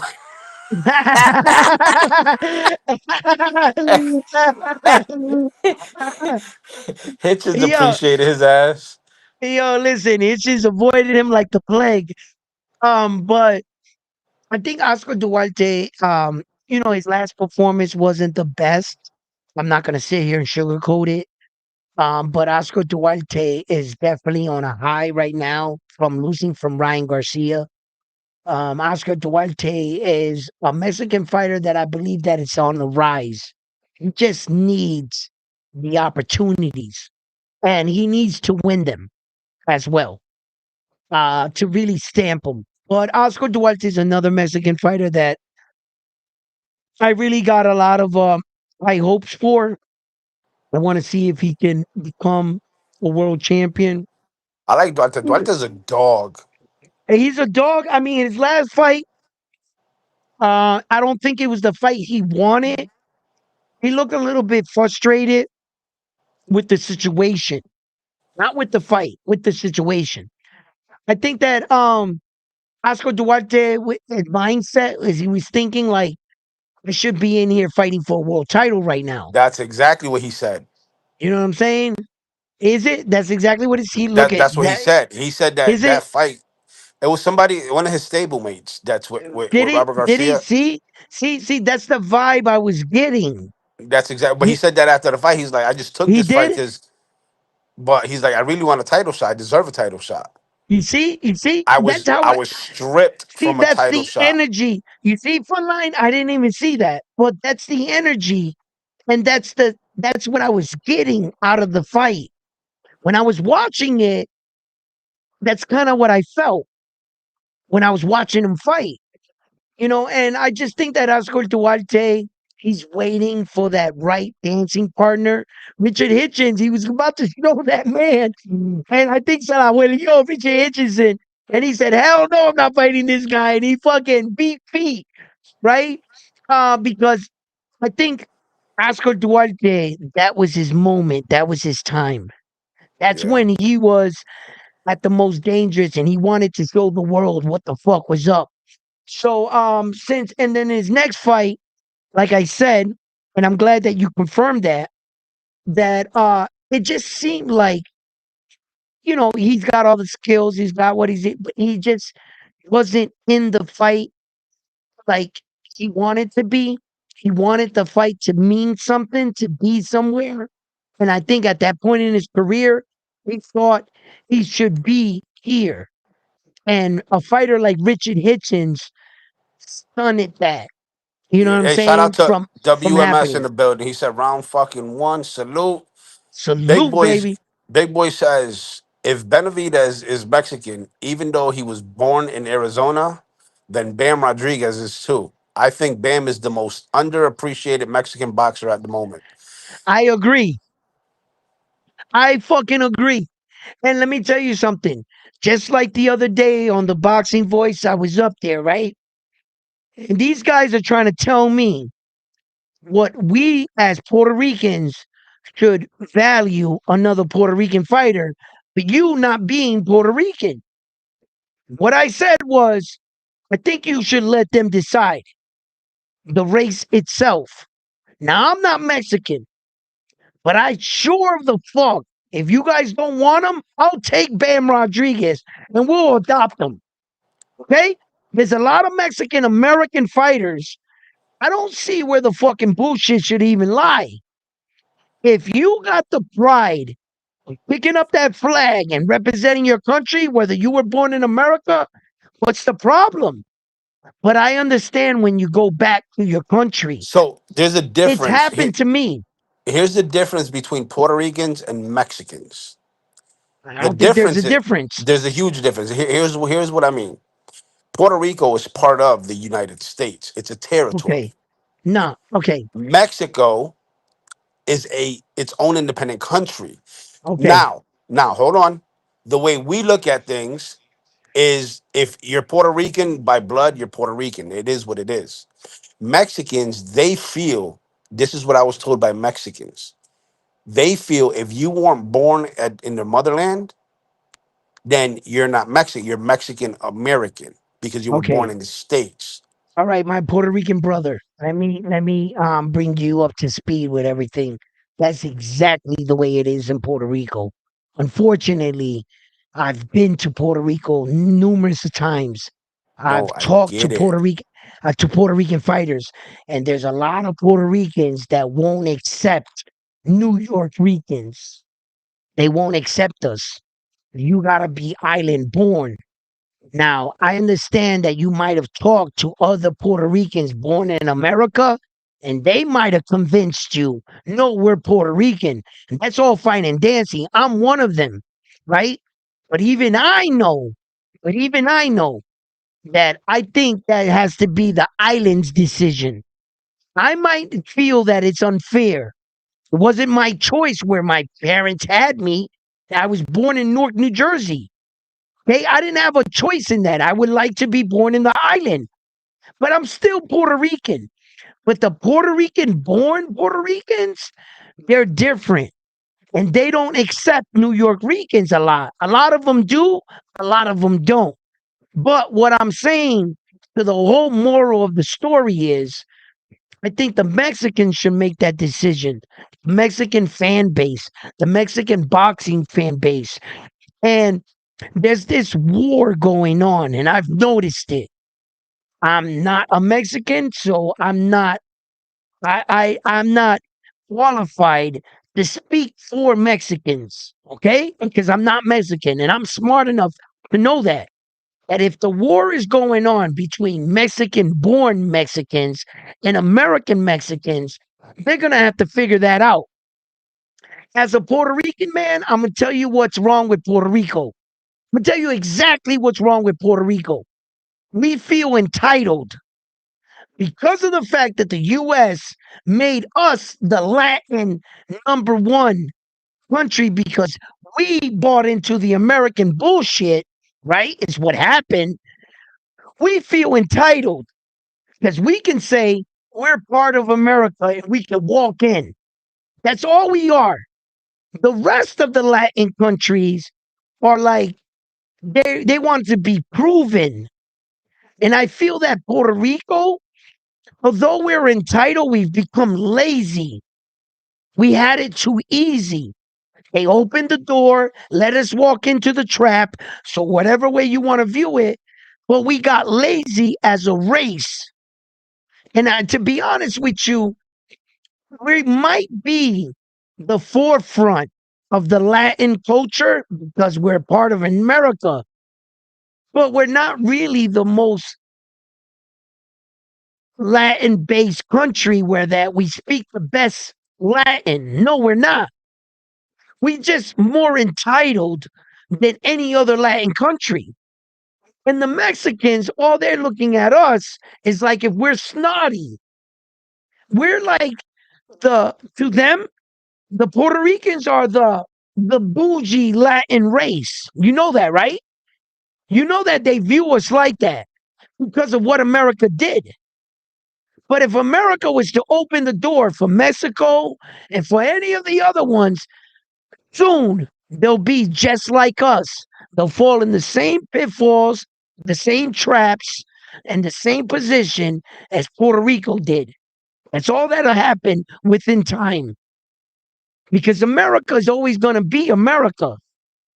Every culture has come to America. Has America become their culture or have you become Americanized? So we're not going to win. None of us are going to win against them. Not no Latin country. But as long as America got Puerto Rico walking through the front door, the rest of the Latin countries view us as the bougie ones.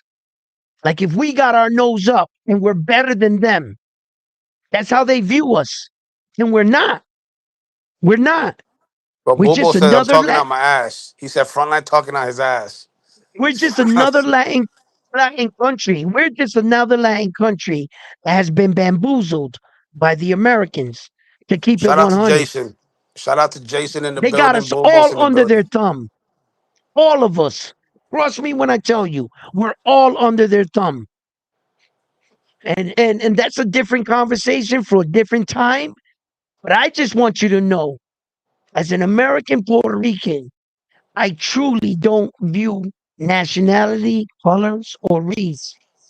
All I view are men and women, humans.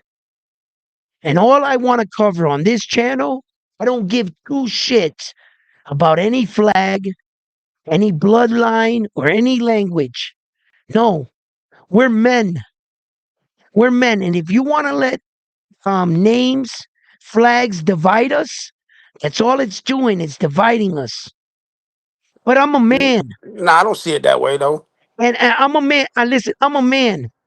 And I don't care if you're a Chinese man, a Russian man, a black man, fucking, I don't care. I cover boxing, fighting, real warrior shit. And all I want to know, can you fight? Are you the best? What do you look like? Where do you come from? Who's doing it the best? Who's kicking ass? Who's knocking out the most people? That's all I want to know about. And I don't care about anything else. I love the countries that compete. I love all the men and women that lace them up. And from the bottom of my heart, I truly mean this. I don't give a fuck if you lost every fight you've ever fought. The fact that you had the balls to stand there in front of another man and go, Tomi dame, right? That takes heart. Not every man can take a punch to the face and continue. How many men have you seen take a punch to the face and go, okay, I'm done, and put their hand up, concede, fold? How many? It takes a real man. You got to have your fucking cojones in there to stand up there. And after your fucking eye is broken and your nose is broken or a tooth is knocked out, still stand there and say, let's go, motherfucker. Let's go. Where are you? How? What are you made of? What are you made of? And that, my friends, that's what I cover. You could say whatever you want about round one. Hey, round one, Google fact check this. Oh, you're garbage. You don't know this. It's amazing that it's everything else but the actual art of fighting. The actual art of fighting. And that's what I cover. You might call me out on something, some bullshit. But the one thing you will not call me out on is the sweet science. Every day I learn. I don't claim to know it all. Nah, because every day another fighter surprises me. And that's something that I see that fighting still is evolving. It's not a sport that is stagnant, that we got to a certain level that you fought like this, and that's the highest you can get. Nope, not boxing. There's multiple styles, multiple style punchers, everything. So boxing's always changing. You can never get to a pinnacle where that style right there was the win all say all. No, because another style will beat that style. That's why I love this sport because it's always changing. I always learn something in fighting, and that's why I truly do it because Hey, I real, can't say this. No, go ahead, brother. nah, real quick, shout out to ZK in the building. Um, Adam says, get those likes up. It's $5 less than your Hoker. Richard says, Frontline, ¿de dónde sacaron a Bravo? Bravo, Nestor Bravo filmó con Fresh Productions. I think like his last fight. That was his first I fight with think it Fresh was his Production. last fight. He wasn't with Fresh Productions before that. I don't think. No, he wasn't. I could No, be wrong. I he could be wasn't. wrong. It might have been. Was it? Was yeah? Because I Yo, thought if it you guys was. want to stay up to date with Latin fighting and shit like that, check out Caribe Boxing. Yeah. Y'all won't be disappointed. When he go live, y'all will have a good time, just like y'all have it here. Mm-hmm. Caribe, he likes to joke. He he knows his Yo, shit. Caribe Boxing. Caribe Boxing. I don't want to call you out on it or anything like that, and I'm not. And I'm actually not calling you out on it. I don't want to make this seem like you're biting my show or anything like that or anything like that. But the style that I have, like this vibe and the smile and everything, the way I present it, this is an English version. I am so glad that Caribe is doing it in a Latin version. I am so glad that these guys, and I'm showing some of these guys to get out of all this fucking disrespecting, debating shit. I believe we can have a show. I'm here to entertain and also Yeah. to bring facts. And Caribe Boxing is one of those guys that does it in a Latin way. And I didn't want this to come off in any kind of way. Caribe, don't ever. I I admire what you're doing because you're taking what I'm doing in English and you're bringing it to the Latin way. And I commend you for that. Everybody in this, everybody that does something in life, usually the way they start somebody, they view somebody else, don't they? They view somebody, they see that, they go, I'm going to do that, but I'm going to do it my way. You understand? And Caribe Boxing is one of the channels for the Latin brothers that if you like to see your boxing and translate it in a right way with a good flow and a good vibe, Caribe Boxing is the place for you guys. You guys can check them out. I have checked them out. I saw their style. I saw their shows before and I saw the shows after. And I couldn't help but notice. And I was like, bro, like, I'm not sure if you get that from me or whatever, but I would like to think so. I would like to think so. And I would like to think that, maybe I sparked something in change. I'm noticing that a lot of guys are doing these backgrounds like I did. And they're veering away from the green screens and things like that. And I don't toot my own horn. I just like that things are changing. You know what I'm saying? I don't really like that kind of show where we're swearing at each other, disrespecting each other, or downing each other. Nah, There's a that's one thing. Caribe Boxing, you could disagree, but at the end of the day, big boy, I'm adjusting what you wrote, and it's true. The YouTube boxing community is really bad at debates. Almost all get personal when disengage with disagreeing yeah, with someone's opinion. I hate that BS. That's why, like here, bro, you can talk about your favorite fighter versus our favorite fighter, but guess what? After the fight is over, we'll sit here and eat crow, or we're gonna fucking dish out crow. It is what it right, is. Now, at right. Caribe Boxing is the same shit, just in Spanish.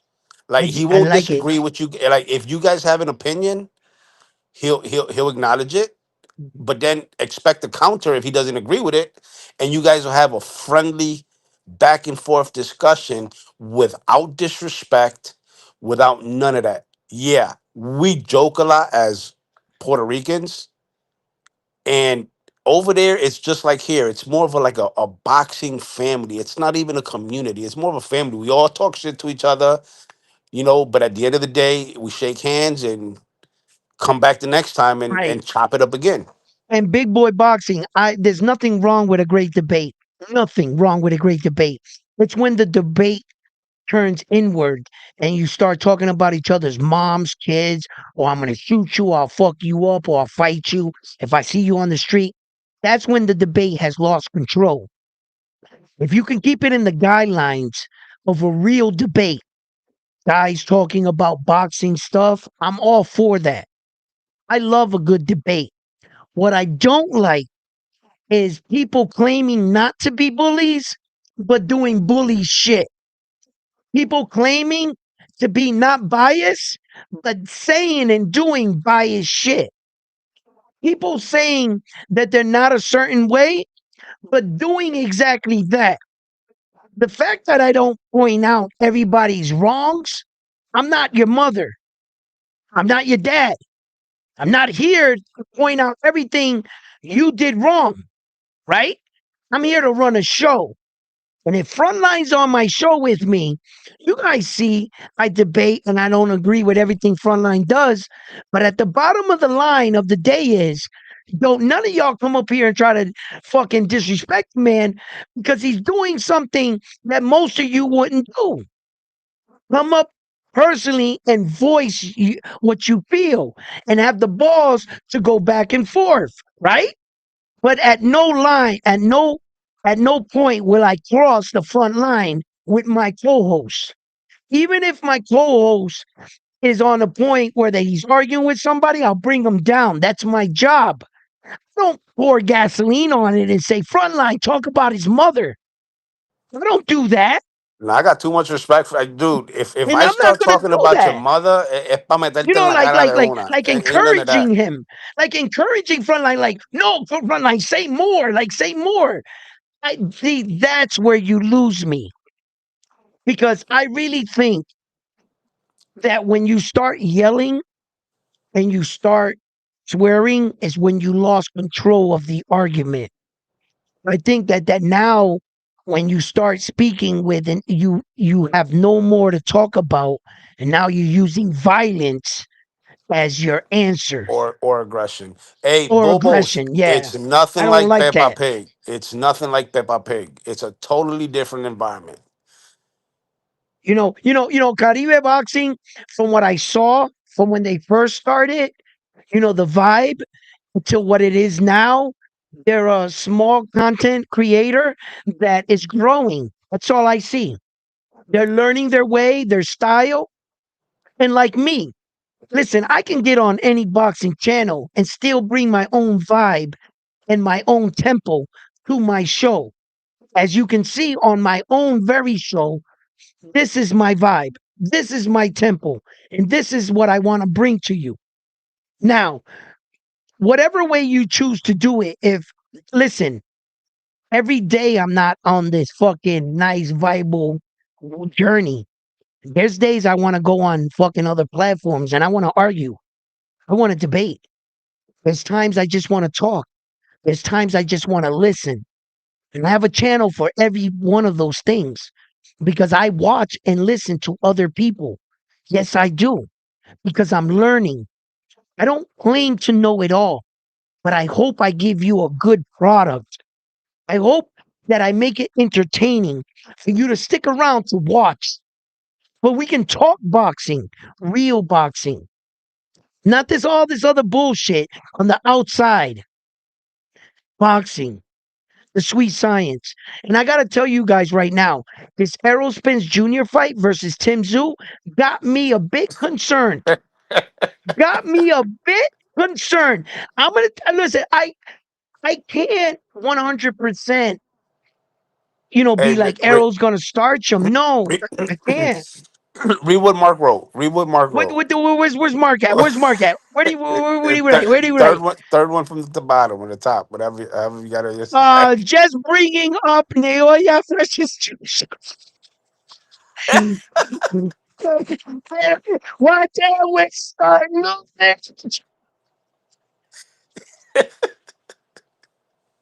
Yo, Mark. Mark. Fuck you, Mark. All right? Listen. Listen, Mark. Hey yo, He gonna but not spank him. yo, we gotta talk about this. I'm gonna take you through a dark tunnel right now. Mm. And I'm glad I'm gonna bring my Bobo's brought flashlight with me. Is it okay? nah. You're gonna stay in the dark. Damn. I'm glad Bobo's brought it up. We gotta talk about it. You might not want to talk about it, but we're gonna talk about it. Bobo says, Edwin, why do you let Ness bully you though?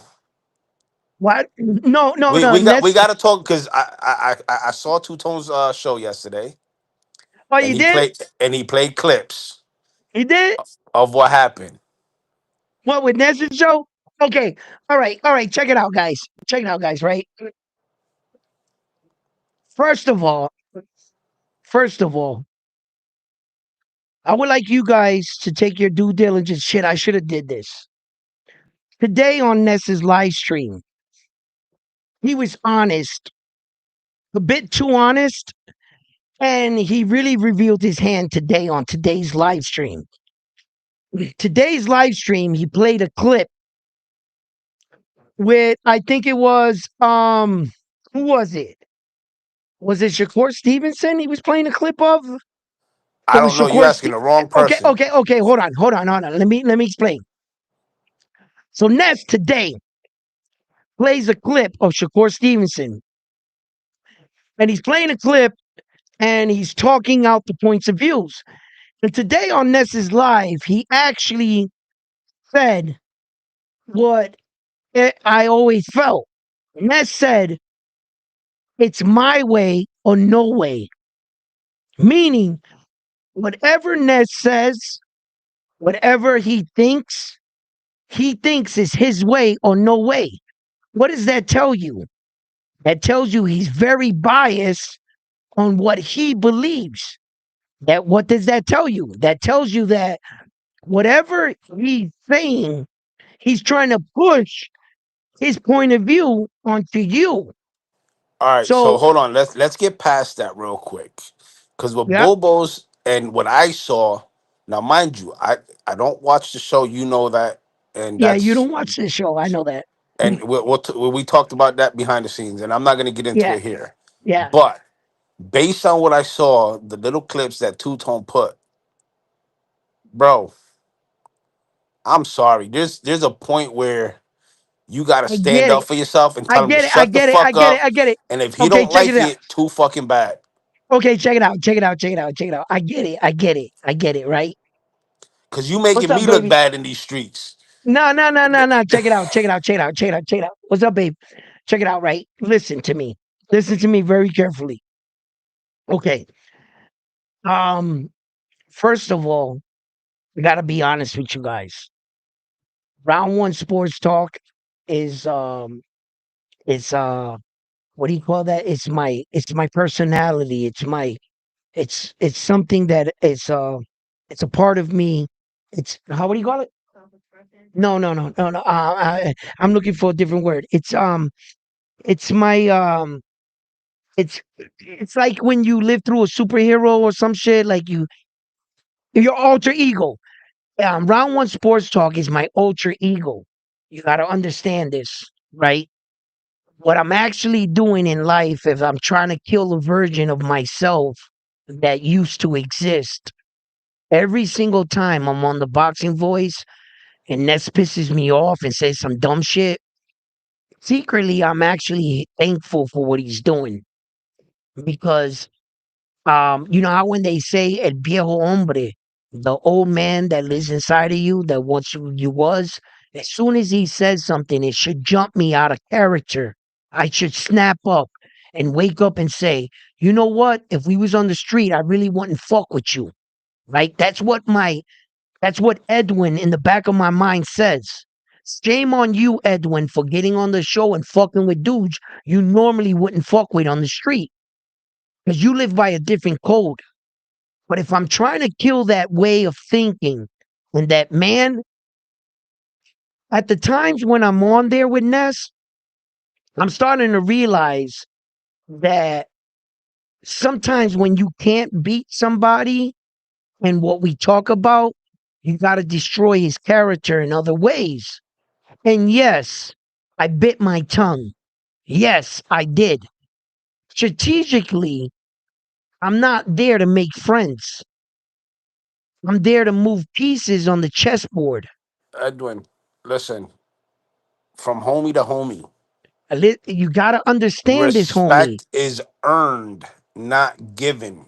I And if understand you this. and if you don't earn You're not that following respect, you're me. not You're gonna not get it. following me. I Okay, am following you. you're not following me. Listen to me, brother. Listen to me carefully. Brother, you're thinking that they're your equal. You're thinking that you need respect from those kind of people. They might be up there when you're around, but you don't need their validation. It's not about his respect for me. It's about the connections that I make. You got to understand that sometimes with the bad comes the good. Yes, I can snap. Yes, I can prove that I'm more dangerous than I am. Has that ever gotten me anywhere in my life? I'm going to personally tell you that it hasn't. Okay, And but I'm also on going a to tell you, personal note, hold on a personal note, on a personal note, and on a and this is personal between me note, and hold you. up, hold on. On a On a personal note, live, I get it. You don't want to address it because you're on his platform. I get it, and, right. and I respect it. But as a man, once that live is over, you got his number. I give No, him a no, call and I'll no. make it clear. Like, listen, moving forward, I don't want to disrespect you on your show, but you're not going to disrespect me either. And you got to Yeah. make it clear. You get what I'm saying? Listen, my brother. Listen, my brother. If I actually thought that I could call him and get through to him on that, I would have been did that. But my mother told me you can never convince a fool. Why argue with a fool or get somebody to give you validation? You really never needed their validation. What you needed is what they had. He's not my friend. He never was. You have to understand that. But let me switch gears real quick. We all Uh, use each other. Excuse me. We all use each other in one way or another. We don't all have to be friends. I don't have to prove that I'm a tough guy. I am one.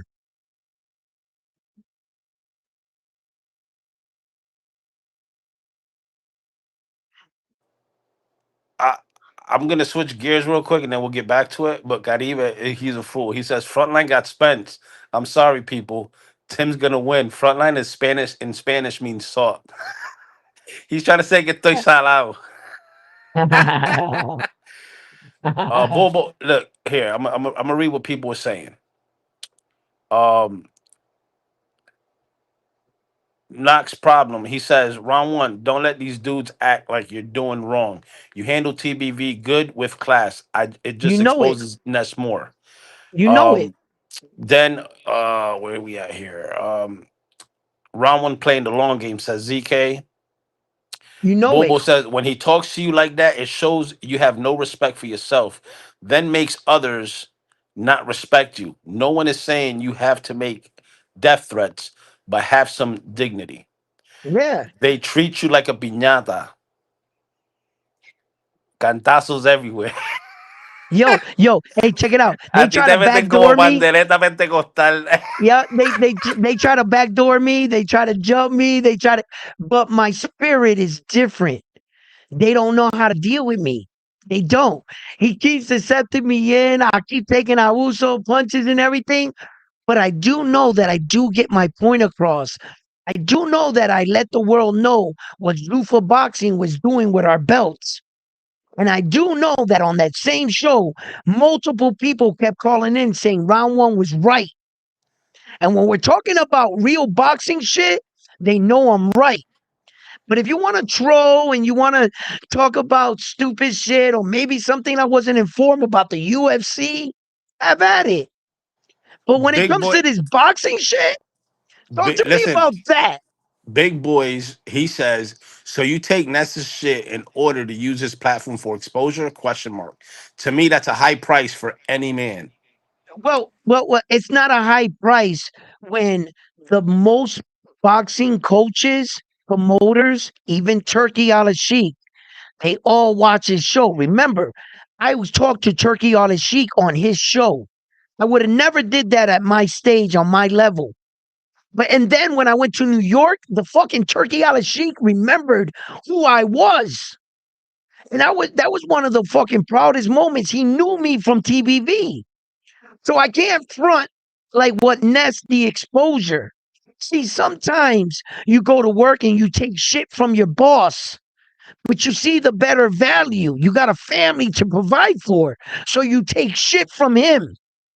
I got something I want to get to, and I take shit from Ness. But I see good publicity, bad publicity, whether they troll me.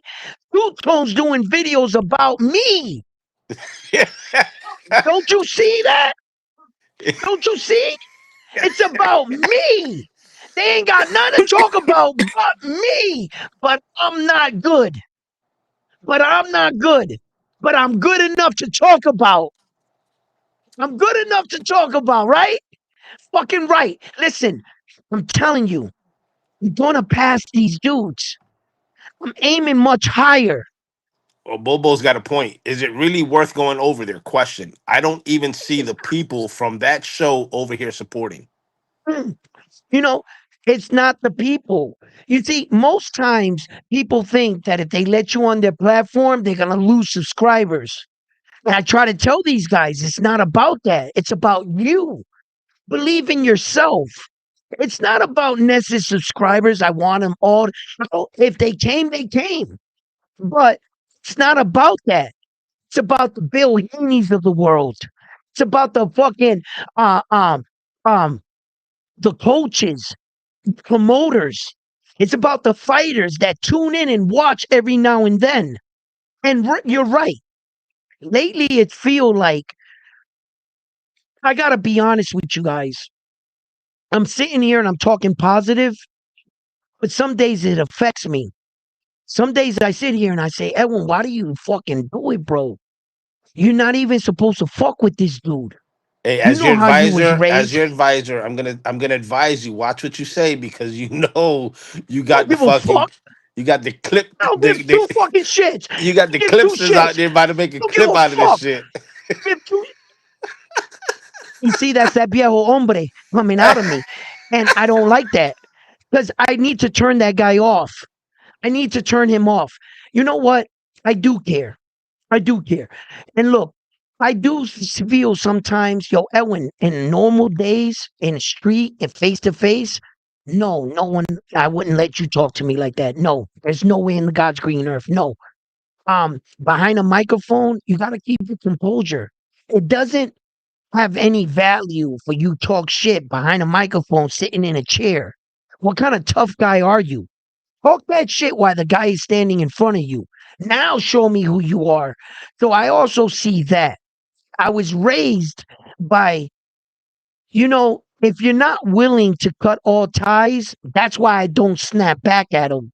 I bite my tongue a little and I'm just measuring my approach. I'm measuring my approach. I'm seeing what I can do.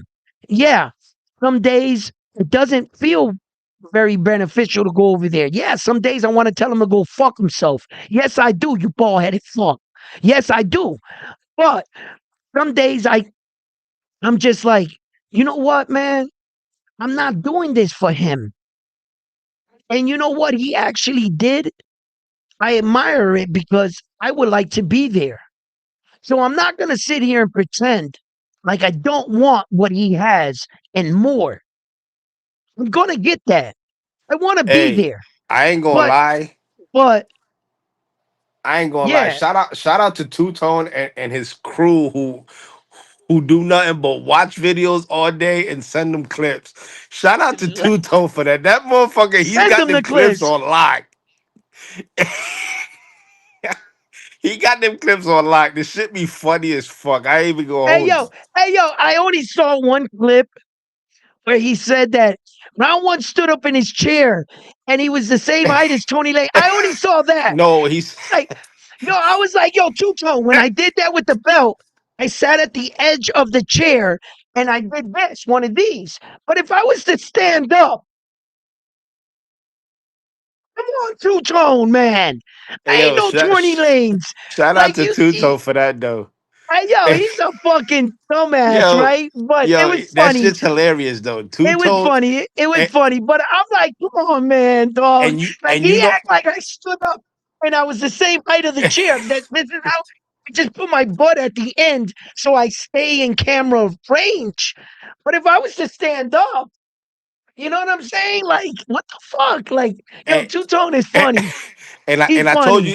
told you this before I knew who he was and knew what he was about. I told you I can't I stand used that dude. yo, I wanted to But fuck then Two Tone up. but then Then when when I I seen found his out who he videos was, and what he's about, I yeah, already I knew rock with him. he liked to joke around a lot. That's my type of guy.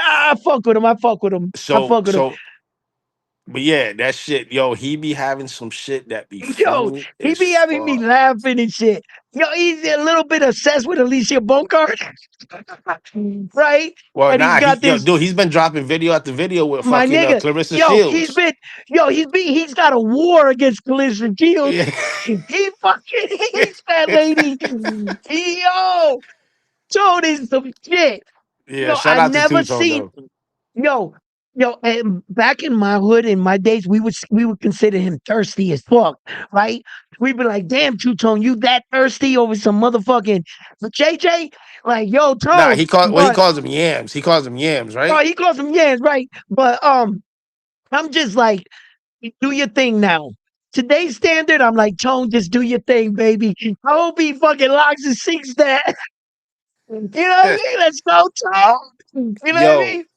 Hey, yo, ZK, it's not only all his love. It's all love. clips, it's not only his clips, it's the way he puts them together. Like he'll put the Yeah. clip and then he'll have a chat GBT song that he made up on the fucking on the moment, playing with it, and the shit be fucking hilarious. Hilarious sometimes, yeah. Hey, yo, hey, he be doing his thing though, but it's like you said, you gotta get to know him. 100, 100. You can mistake some of the things he says and think that, wait a minute, did this motherfucker just say something about me and shit? Like I snapped when he said that shit about my girl the first time and said, I didn't know him. I Hey, didn't know big he boys, was peace like that. out. I didn't know he was like that at all and shit. And fucking I was just like, yo, Tone, man, you tripping. Because in the hood, like where I'm from and shit, like when you in the street and shit, you can't do shit like that. Someone's gonna call you out on that. And my mentality of reporting on YouTube had to change. And I had to change as a person. Um, Look, guys, I love going out to these fights. My dream is to meet the top fighters in the world and some of the older fighters. I really got a kick out of watching and seeing Fernando Vargas when his son Emiliano Vargas was fighting. I like Emiliano Vargas a lot, but once I saw his father, bro, I was like, oh shit, that's fucking Fernando Vargas right there. You have to understand that was my era, my time. I never thought I would get the opportunity to meet Fernando Vargas, and I did. Check. You know what I'm saying? I'm like, oh shit. Now I want to meet Felix Trinidad for myself. I want to meet Mike Tyson for myself. I want to meet fucking what's his name before he goes away? Now, yeah, anyway, No. you want to take a Jesus picture with Christ. him? Oh my God, I can't. Roberto Duran. Roberto Duran. That's the name I'm looking for. You I want to want to take a meet. picture with anyway? No, I want to take a picture with Roberto Duran. What about I want anyway? in a way, yeah, I would love a picture with Naoya in a way, because he's my favorite fighter right now. But when I was growing up, is Hector Camacho was still around, man, I would love to have met him. I would have loved to met a lot of the greats. Sugar Ray Leonard, I would like to meet him right now. Roy Jones Jr., I would love to meet him. Um, I've never made the right choices in my life, What about and Shushu? I would love to meet Shushu. I never made the right choices in my life, and I will not ever shy away from this. I am the definition of wasted talent. I was a skilled fighter at one point in my life. I didn't use it for all the right reasons, and I was not dedicated. After I grew up in life and I became more mature, I realized that just because I was older, that there was a way for me to give back and contribute to boxing. I dedicated the last 5 years of my life to reporting boxing. And like I said, I don't know it all. I don't. And I'm learning every day. I don't know ins and outs. I don't know everybody's name. And I've never claimed to be. Never, never. What I am is a passionate fan that is embarking in a new world of reporting. I knew about boxing. I knew about fighting. I've been around fighting for over 30 years. I've watched my father fight, my cousins, my brothers, me. Then I came up in the amateurs. Then I saw my friends become pros, become world champions. Rivera became a world champion. He lived right next door to me. My brother was his roommate. Like, I've been around boxing for a very long time. Just didn't make the right choices. Hey, if That's I all. fucked with that AI shit, I'd make the perfect picture for you. Like what? I What would picture have would that be? with you and Inoue, right? But you'll be standing up. Check it out. I'm explaining it to you so you can get a gist of it. You know when a kid is like 5 or 6 years old and you're holding him in your arms and he's got his hands around your neck? This motherfucker. Well, go That ahead. that's how I would have Inoue in your hands with his hands around his yeah, just like that, and you holding You him. was a sucker. You're a straight hater. You're a, oh yeah, in a way, hater. Hey, Frontline, and Shoo Shoo is not gonna beat him. He's not gonna beat him. Right? No, Oh listen, shit. listen. And look. Let me tell you something right now. Bruce Shoo Shoo Carrington must think I hate him and shit because of you. Because of you, Frontline. He gonna I'm beat the just shit out of Inoue. Watch. no, he's not. No, he's Watch. not. He's never gonna beat Naoya Inoue. Naoya Inoue is just he's just too skillful. He's just too much for him. But hey, I respect Shoo Shoo. He's an American fighter. Um, yo, he did okay his last performance. No matter what you think, he still defended the title. And guess what? Shoo Shoo is today. Guess what he is today? He's a world He's champion. he's an official world champion, not just a world champion. You can win the belt. Yes, that's one thing to win the belt. But if you defend the belt, now you have completed the boxing ritual. No one can take that away from you. Been a lot of fighters that won the belt and lost the belt in their next title defense, and they were never able to sustain a run or to even defend the belts to prove they are not just worthy of winning it, but they are worthy of defending it. That's where Xander needed to do. Xander needed to defend those two belts, but he did defend one belt. Right. Xander won the WBO and defended it against Abbas Baru. So he did defend, he'd make a title defense. He just didn't defend both belts, but he He's back in defended the gym, one. by the way, in case you didn't know that. Oh, no, I knew that. I'm on Xander every day. Trust me. I know he's back in the gym. I was going to bring that up too. But what I'm saying is, yeah, that's what Shushu is. He's a real world champion. And I'm glad for him. It took him a long time. He's 29 years old, going up there, hitting 30 already. Is he 30 yet? And I don't think that Father Time is on Shushu's side. So I really want him to fight more champions or maybe one more division. He didn't come this far in boxing to be a one belt champion. You know what I'm saying? I mean, that's good enough. I don't frown on that. I just expect him to be better. Shushu.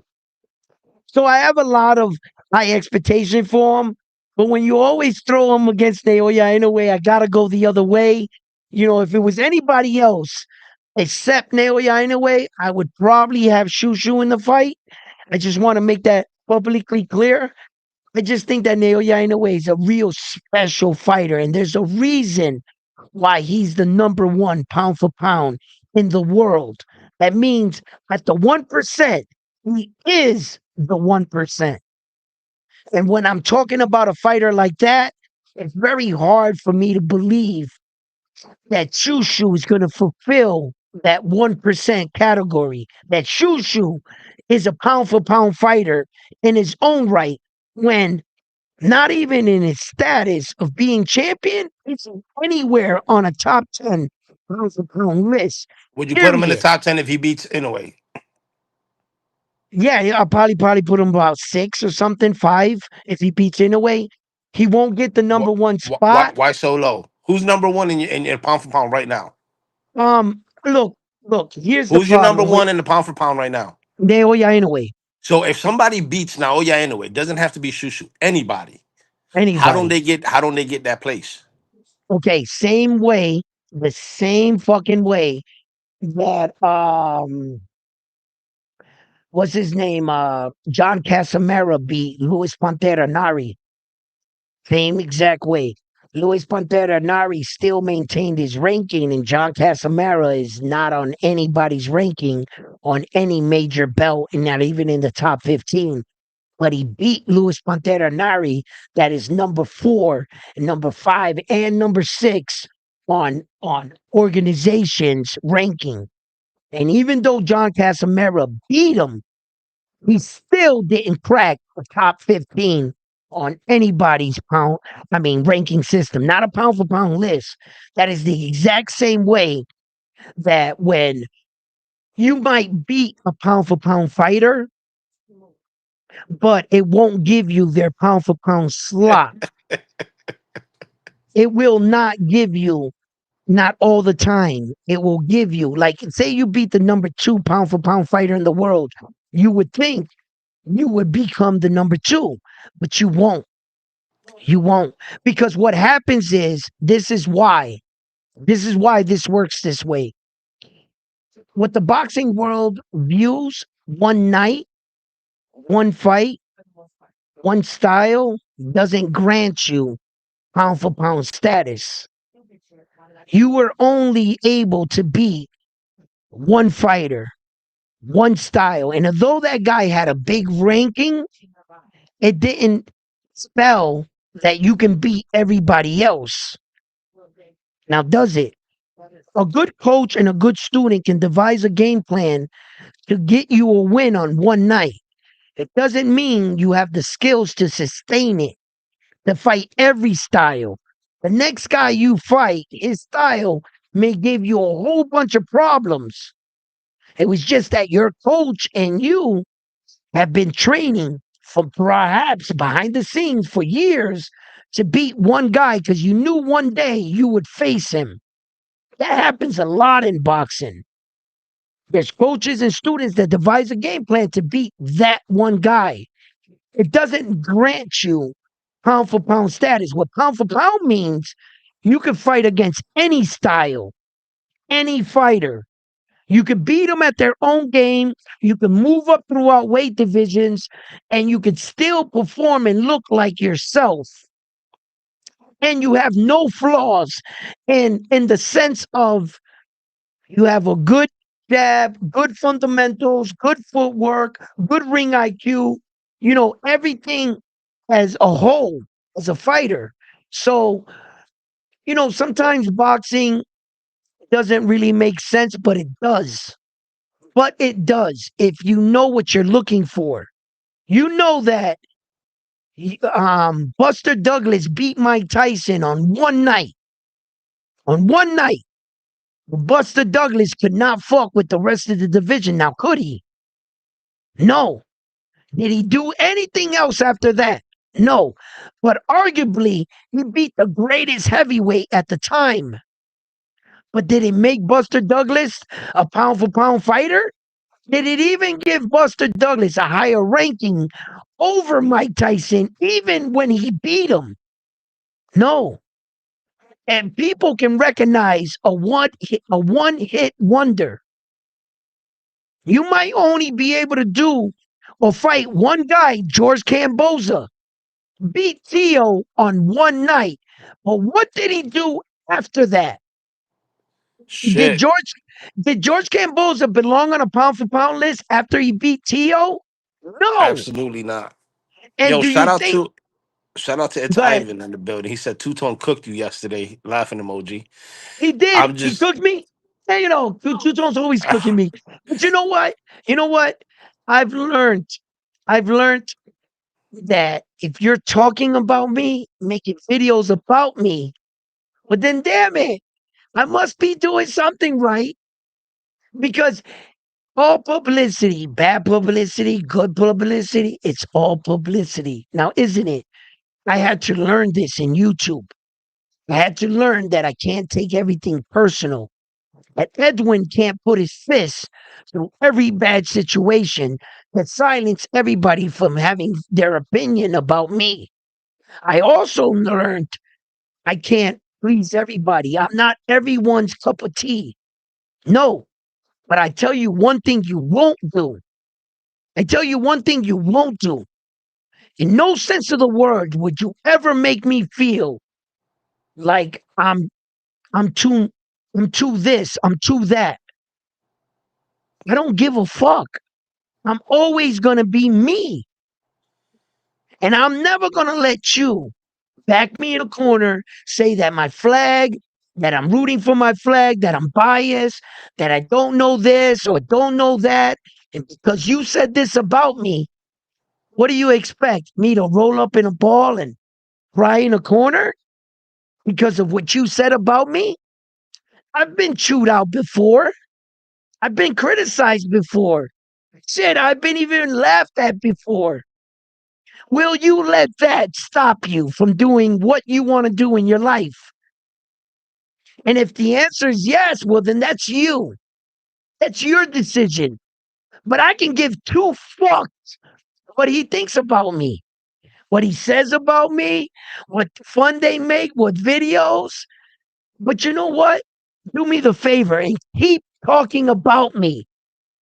Keep showing the world that I irritate you enough for you to talk about me. You know what I'm saying? You're making videos about me. I'm not making videos about you. You understand? So you can make fun of them, do what you want, have at it.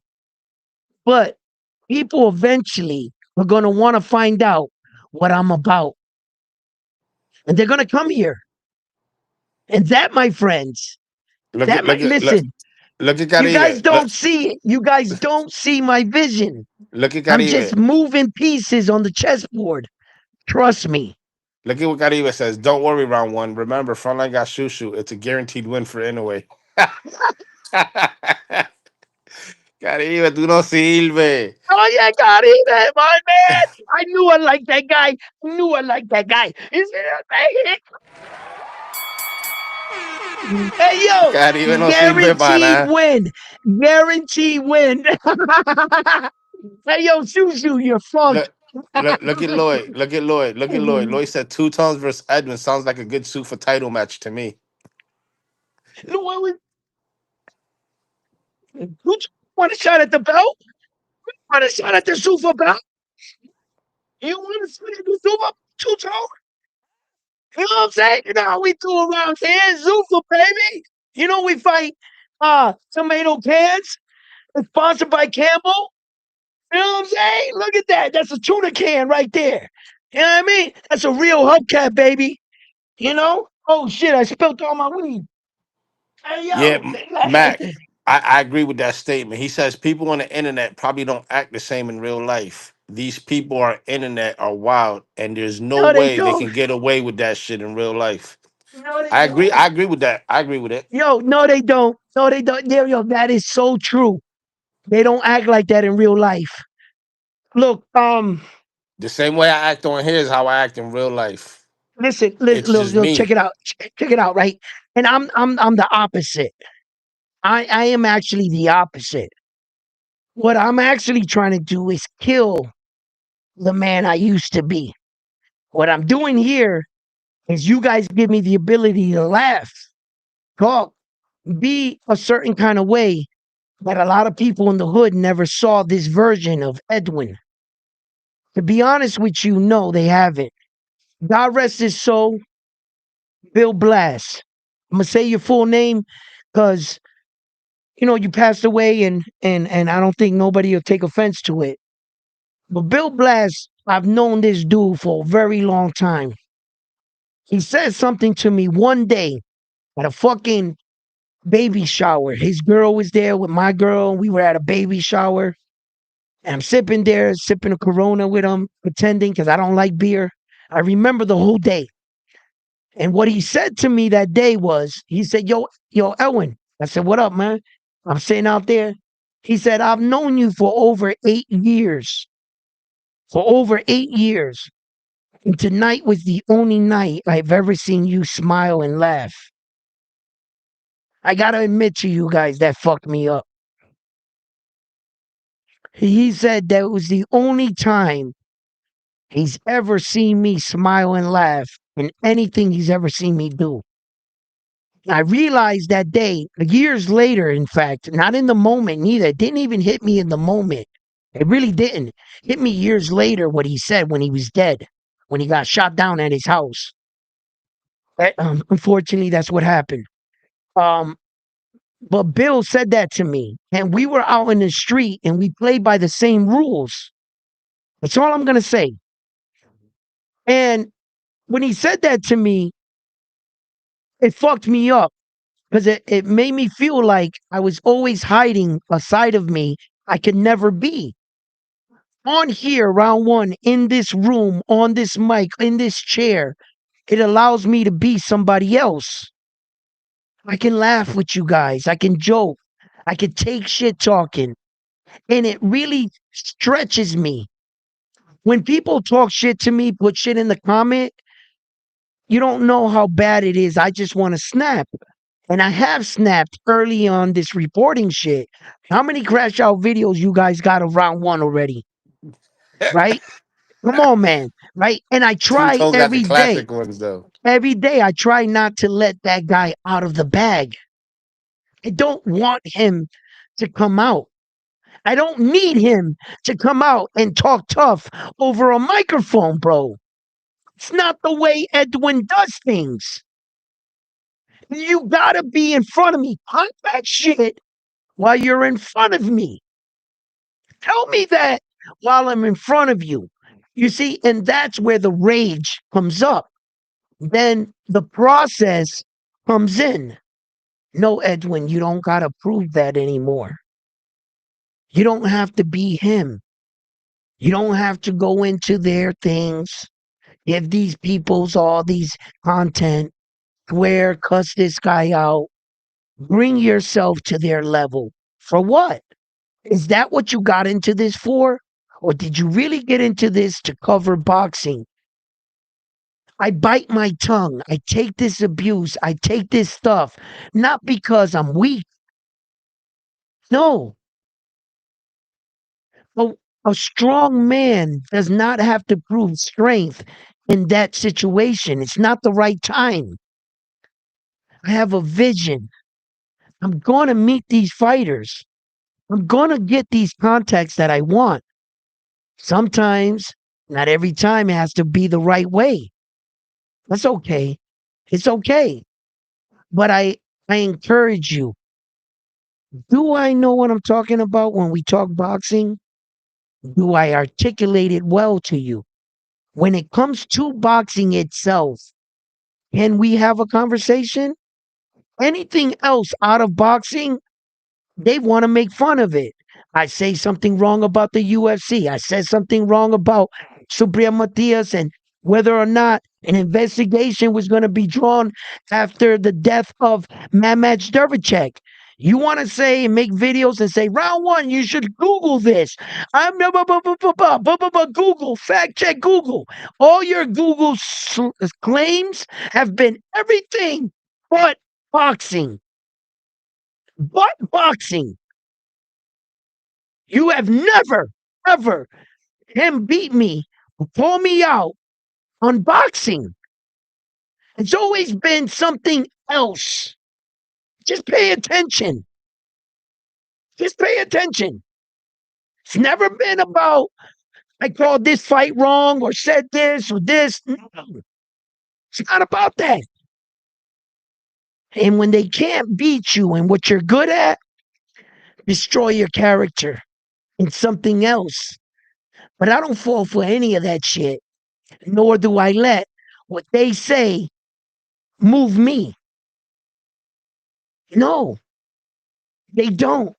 And what his opinion of me is not how I view myself. So I don't give two fucks. I'm me, and I will always be me. And I advise you to always be you. And to anybody ever hating on you, just know that if they're hating on you, you're doing something right. Huh? Huh? If they got to talk about you and they got nothing else to talk about, why you think they talking about you? Why? Because they got to try to break you down. If they can't beat you, then what you good in? You understand? And I will never, ever allow someone to make me feel that I'm too this or too that. Keep that shit to yourself. I'm me. And I'm always going to be me. And in this world, I understand that evolving is necessary. I was a boy, a child at one point in my life. I became a young man. I evolved into a young man. And from a young man, I evolved into a man. Why is it that my mindset can't change as I evolve? Why is it that I always have to lead with aggression or violence to prove that I'm a tough guy? You think because of his words that it makes me less than? Or anyone that thinks that he was protecting me? No, my brother. I'm not locked in this room with you. You're locked in here with me. One day you guys will figure that out. Patience is a virtue, and positioning and timing is everything. Sometimes you're going to have to endure some things to get where you want to be. I'm not telling you to be a bitch or a sucker, because that I'm not. Since I don't consider myself that, I don't care what he views. You got to keep the assignment, your focus intact. Your vision must be achieved. You can't allow other people to derail you or what they think. Who gives a fuck? It's what you think about yourself. And that, my friends, is everything. How do you view yourself? You know who you are. I know who I am. I don't have to pretend. I don't have to act. Shit, half the shit I did in my life, I wish I never did. And I will never bring it up or tell you to validate how gangster I am. I know who I am. I know what I did. And all I ever want to do now is be a better man. A better man. And if going into this world of aggression, boxing, shit talking, this is where I'm at home. Don't you see that? I go on vacations with my wife, and we're at like the great hotels and at these great spas and everything. And in the middle of the night, sometimes I got to wake up and drive out into the hood and smell the air. Why? My wife tells me I do that.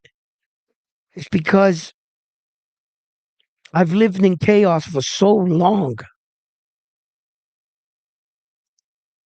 If shit ain't going wrong in my life and it don't feel right, it doesn't feel right to me. I gotta fight. I gotta argue. I gotta do so much, and you guys have no idea how much I'm trying to change. You have no idea who I am or who I once was. And I will never share that with you. Never. because that man is going to die. I'm going to slowly kill that guy. I, I, I don't want that life anymore. You have no idea what I'm trying to like with this smile and everything. These motherfuckers want to pretend to be something they're not. Shit, they couldn't even make it as gangsters. And you're gonna talk to me That's a and fact. you're gonna talk to me about being one? Shut the fuck up, bro. I'm trying to kill that man. I don't want to be him. But you guys want to rush to prove that you guys are always tough. You don't understand that I left that world. And I'm just gonna be a different person, man. Trust me, trust me, trust me when I tell you I, I don't have to pretend to be a tough guy. I no longer want to be one. You know what I'm saying? I just I just want to be me, man. You know what I'm saying? And I'm never gonna be talked down to a motherfucker that fronts like he's something he couldn't even be. Hey, hold on, real quick. Yo, Jeff, that shit'll never happen. Not here, never. That What he shit. say? He said, "Yo, round one, watch your back." And that's just sending TBV goons to sabotage your life. That shit will net. Edwin, too smart for that. What? If he It, has to do that to a little network like me, a little thing, then have at it, bro. You know what I'm saying? If I'm that much of a threat, I don't got nothing against Ness. Fucking like everything he did and everything he done for me and with the opportunities he gave me. This is not a battle. I'm not against him. I know he has his days, his moments. You know what I'm saying? And I'm just like, it is what it is. But I'll keep it real. Ness is not my friend. I'm not his friend. I never was. We're just two guys that talk boxing in a barbershop type environment. He's not my friend. I never claimed to be his friend. We don't hook out. I don't go over his house. None of that shit. This is a business arrangement. I go on his show to talk boxing, to get content, to get connections.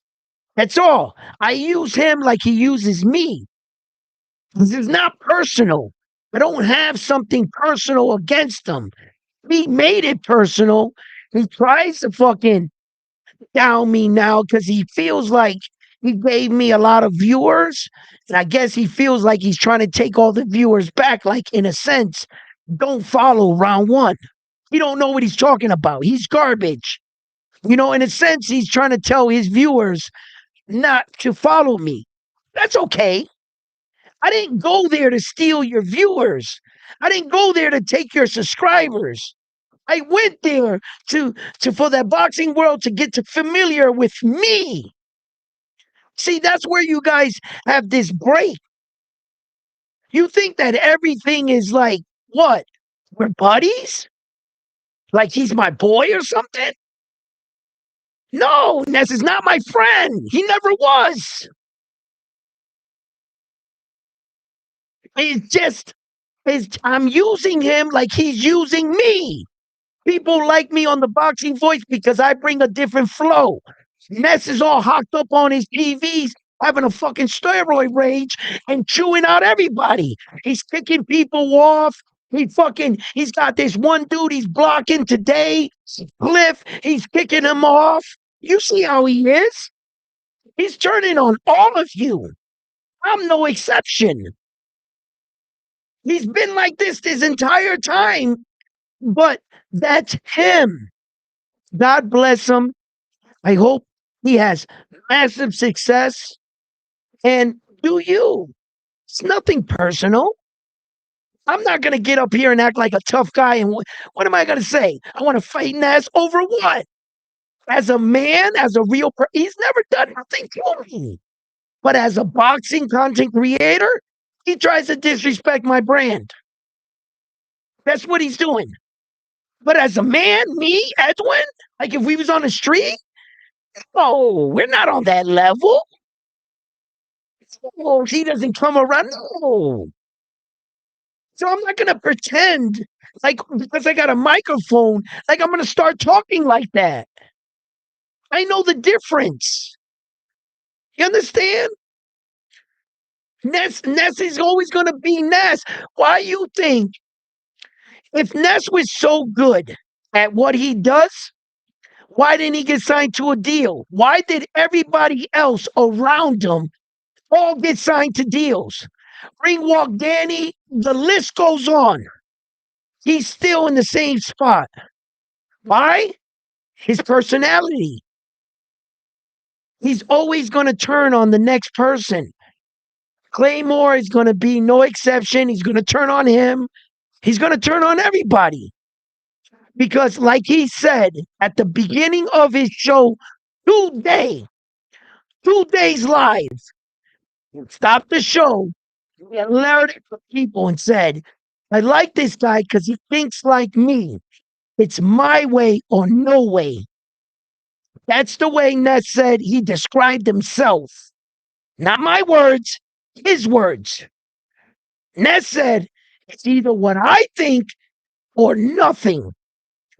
Now, if that isn't bias and that's not projecting my beliefs onto you, if that's not a man projecting his own beliefs onto you and that you don't have an opinion and you should not share what you think, that's called being biased. 100%. So if he can reveal that and he can tell the world he is 100% biased against all other beliefs but himself, then, brother, what do you think I'm going to think he thinks about me?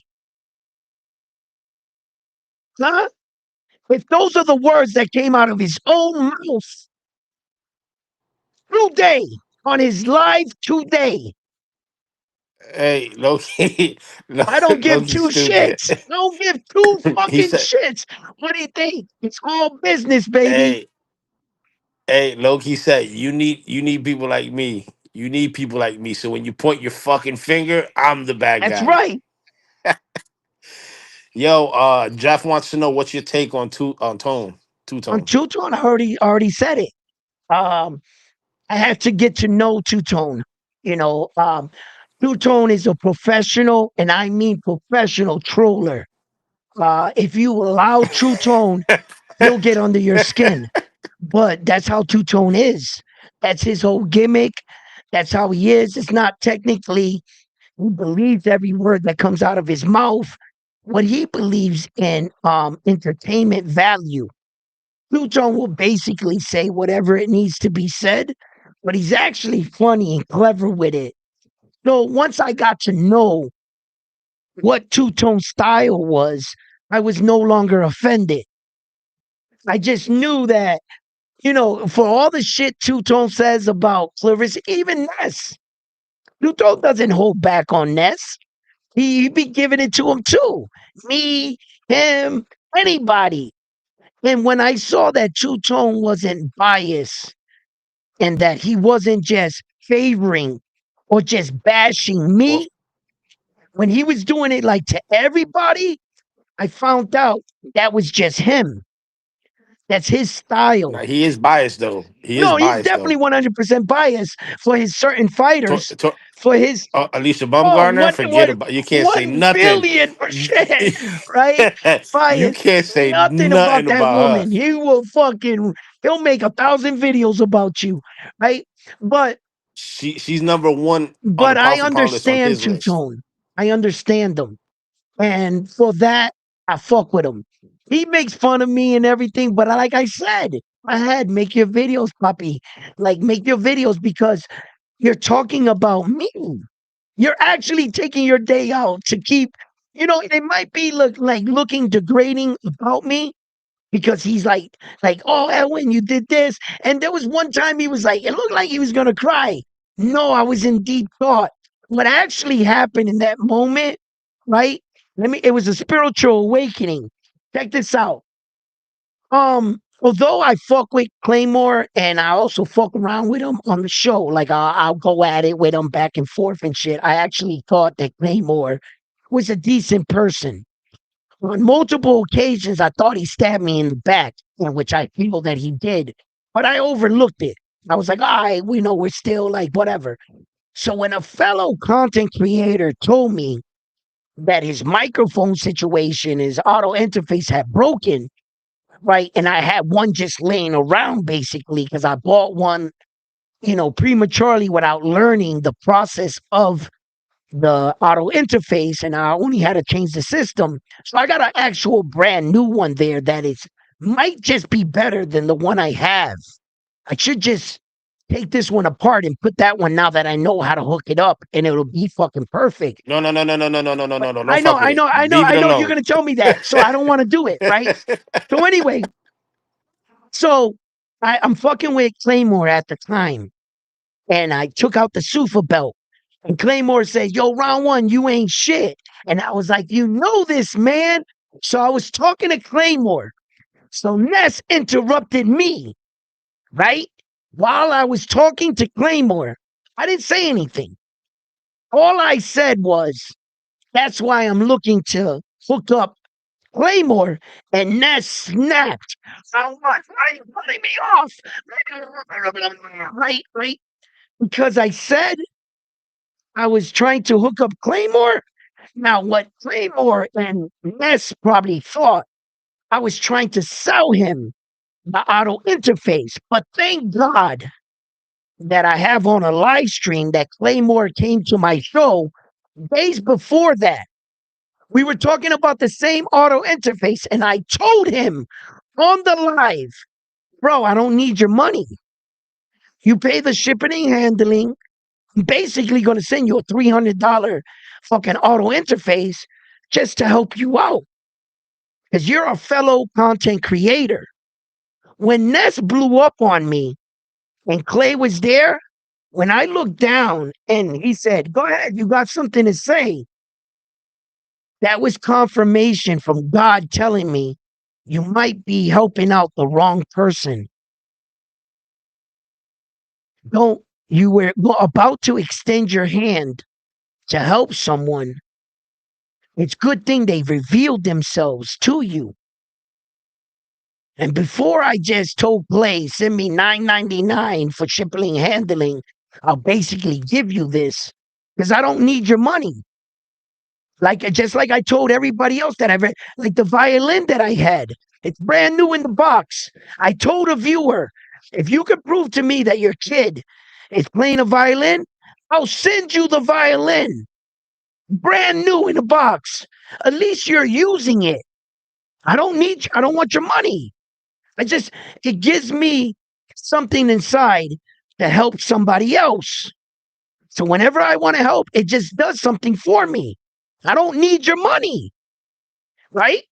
So when that happened, and Ness was like, I looked down and I was just like, you know what, Edwin? This is one of those moments in life where I'm thankful they revealed themselves before I helped out the enemy.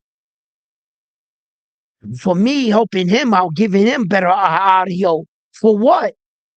For helping out a member in the TBV community? If they don't give two fucks about me? I was about to help out some dude. And when he said, and all that took place, I just calmly stepped back, explained my situation, and realized in that moment, I'm not amongst friends. I never was. Snap out of it, Edwin. And I just retracted what I was going to say and was like, you know what? You fix your own interface. Go ahead. Go ahead. Do you. Because the interface, look, this is what it is. That way nobody think I'm talking shit. This is what it is. It's in the box still, right?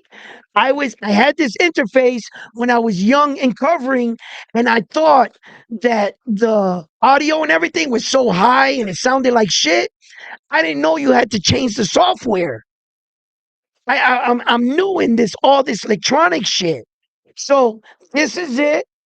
Comes in the box. It's brand new. This is the cable. It's sitting right there. It's in the protective soft things. You take this out. This is styrofoam. It's right here. It's brand new. This is, you can look it up. A Vote One. You see the name? Says Vote One. Look it up right now. Tell me how much this is valued. How much this is worth. This is a premier fucking auto interface. Like I said, I didn't know that I had to connect the software. I swear to God, I take this apart. The software probably sound better than this, but I'm not going to do it frontline. Right? So when I went to help him out, to tell him, brother, I already got an auto interface right there, and I got one just sitting here. Ness says, why don't you sell it on eBay for 300? Because I know he knows about this. And I was like, bro, I don't need your money. I was just doing it to help him. But and then in that moment, I realized, you know what? Help yourself. Help yourself. And Two Tone was like, round one looked like he was going. No, that was just me realizing I was in deep thought. I was like, oh shit. Am I in one of those situations where I was just about to fucking help the enemy? And it woke me up to the fact, you know what?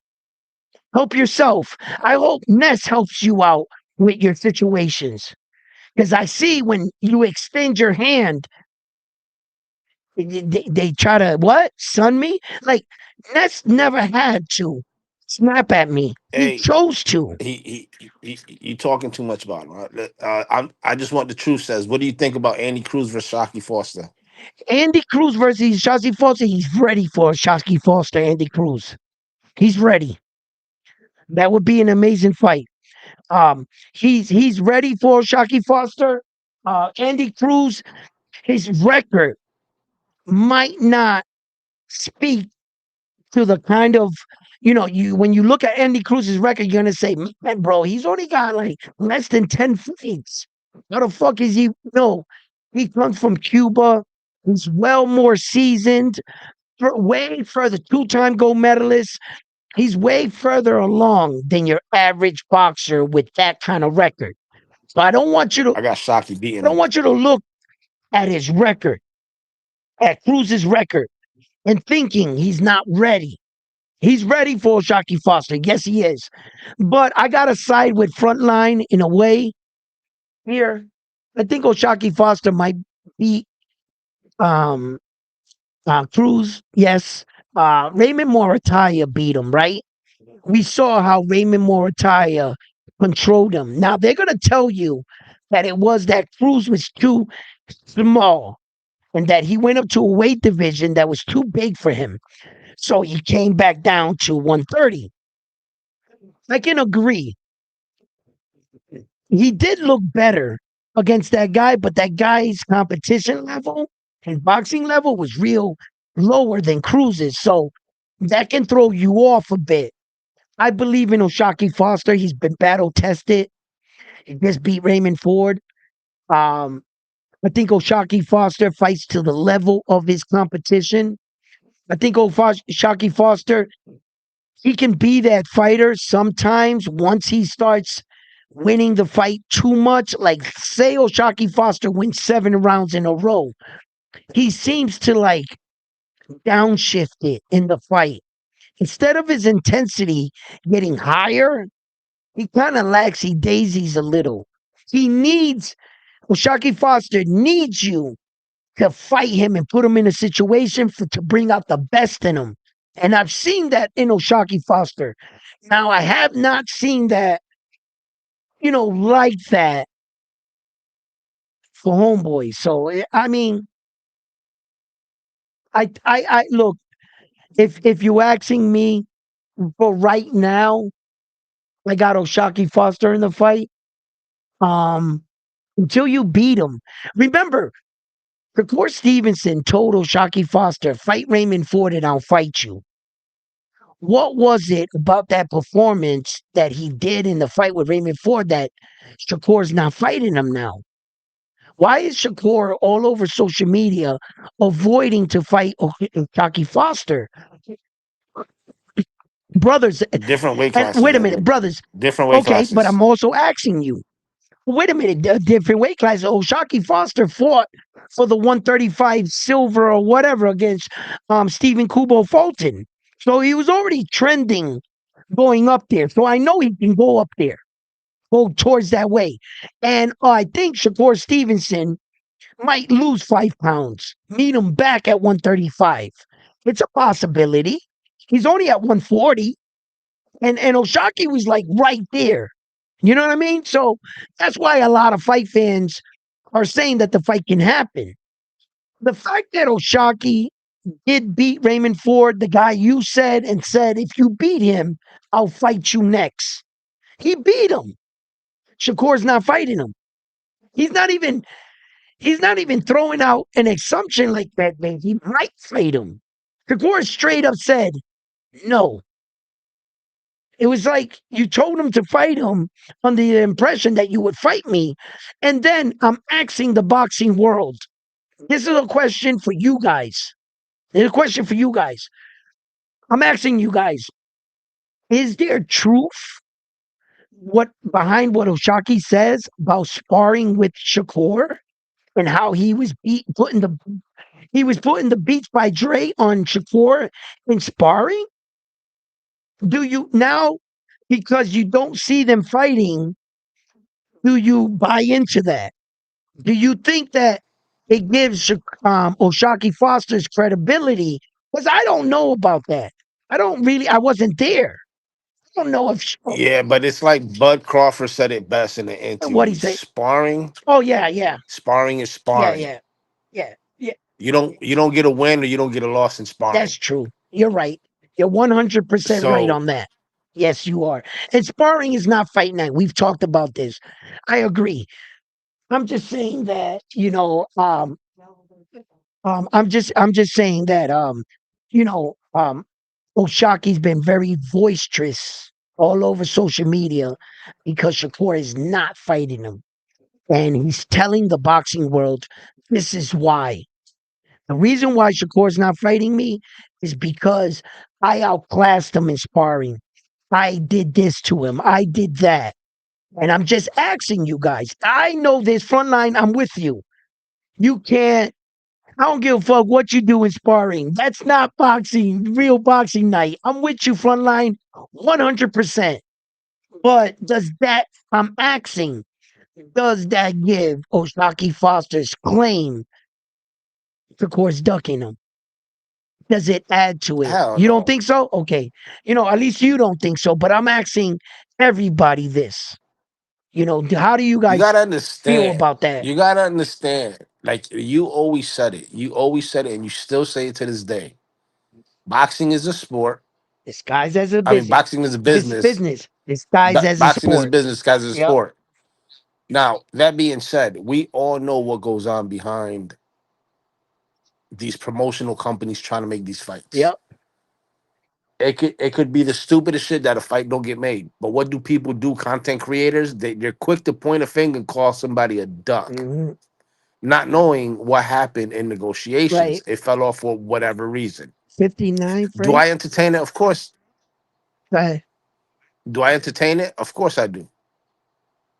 The ducks and talk my shit and yeah, of course everybody does. Do I ride with it though? Absolutely not. Now, let's talk about real quick. I don't know if you caught it or not.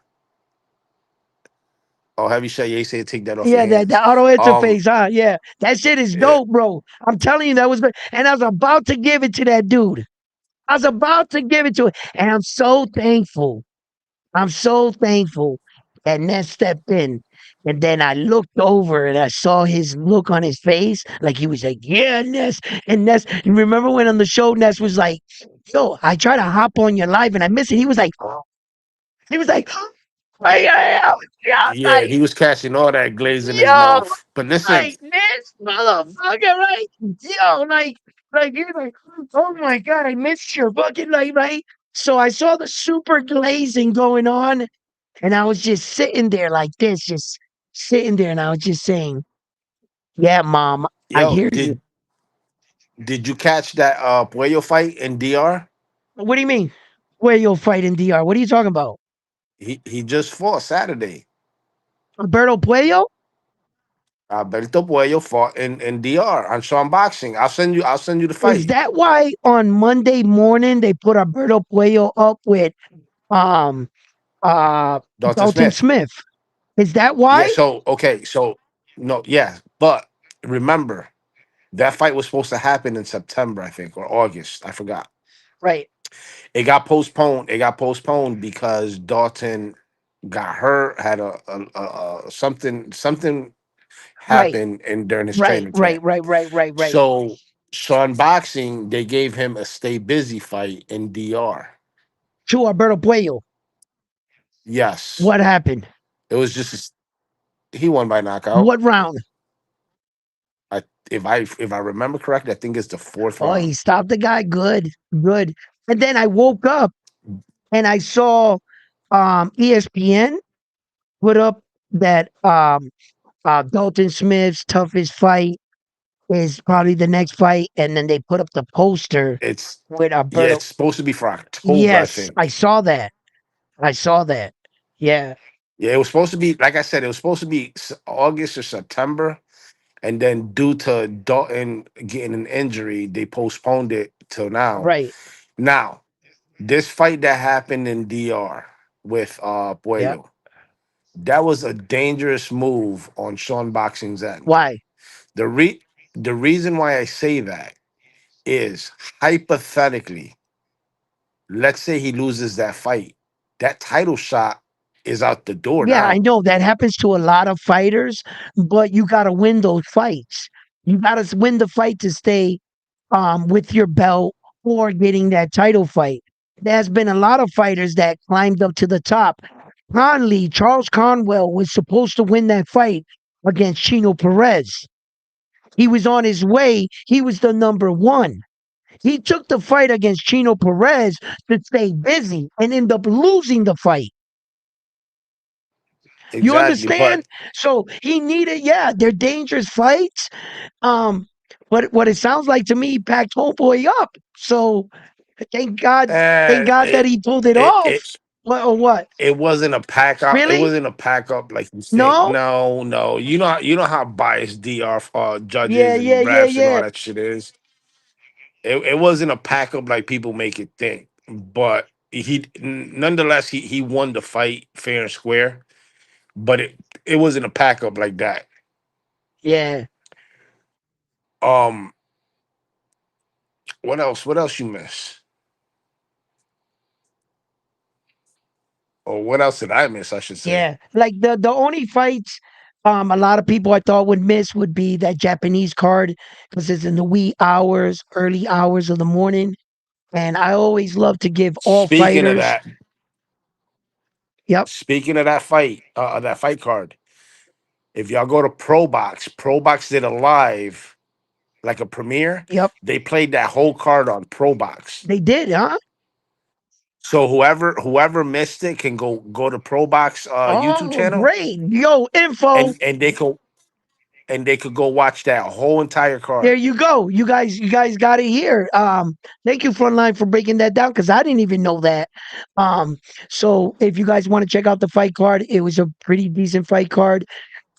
And you guys can go check that out. Kenji fought against Gonzalez out there in Japan. There were three titles on that fight card. You guys like those lower weight divisions? You guys like to keep watching boxing? Go check out that fight card. It was a good fight card.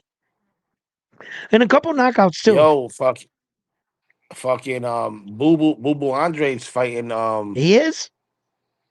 this Saturday. Who is he? What card is he fighting on? He got his own card. It's in Mohegan Sun in Connecticut on Friday, July 24th. Really? Well, let me Yeah, look this shit up. Hold up. he's fighting a dude by the name of Douglas Atade. Douglas Atake. And you said shoo shoo. Sorry. Boo Boo Boo. Boo, Boo Boo Boo Andre. Boo. Demetrius Boo So when is Demetrius. this date you're Demetrius. saying? When is it? The 24th, The Friday. 24th.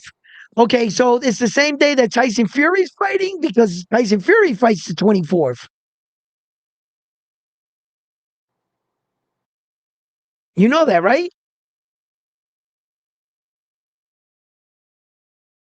Tyson Fury fighting a 12 round in the 24th. And then Demetrius Andre, yes. Oh, he got a call. Here he is again, front line. And then Demetrius Andre, yes, in fact, does fight the same day on the 24th. He's fighting a 10-round fight for the super middleweight in the super middleweight division. Kevin Walsh is also fighting on that card. There's a couple good fighters on that card.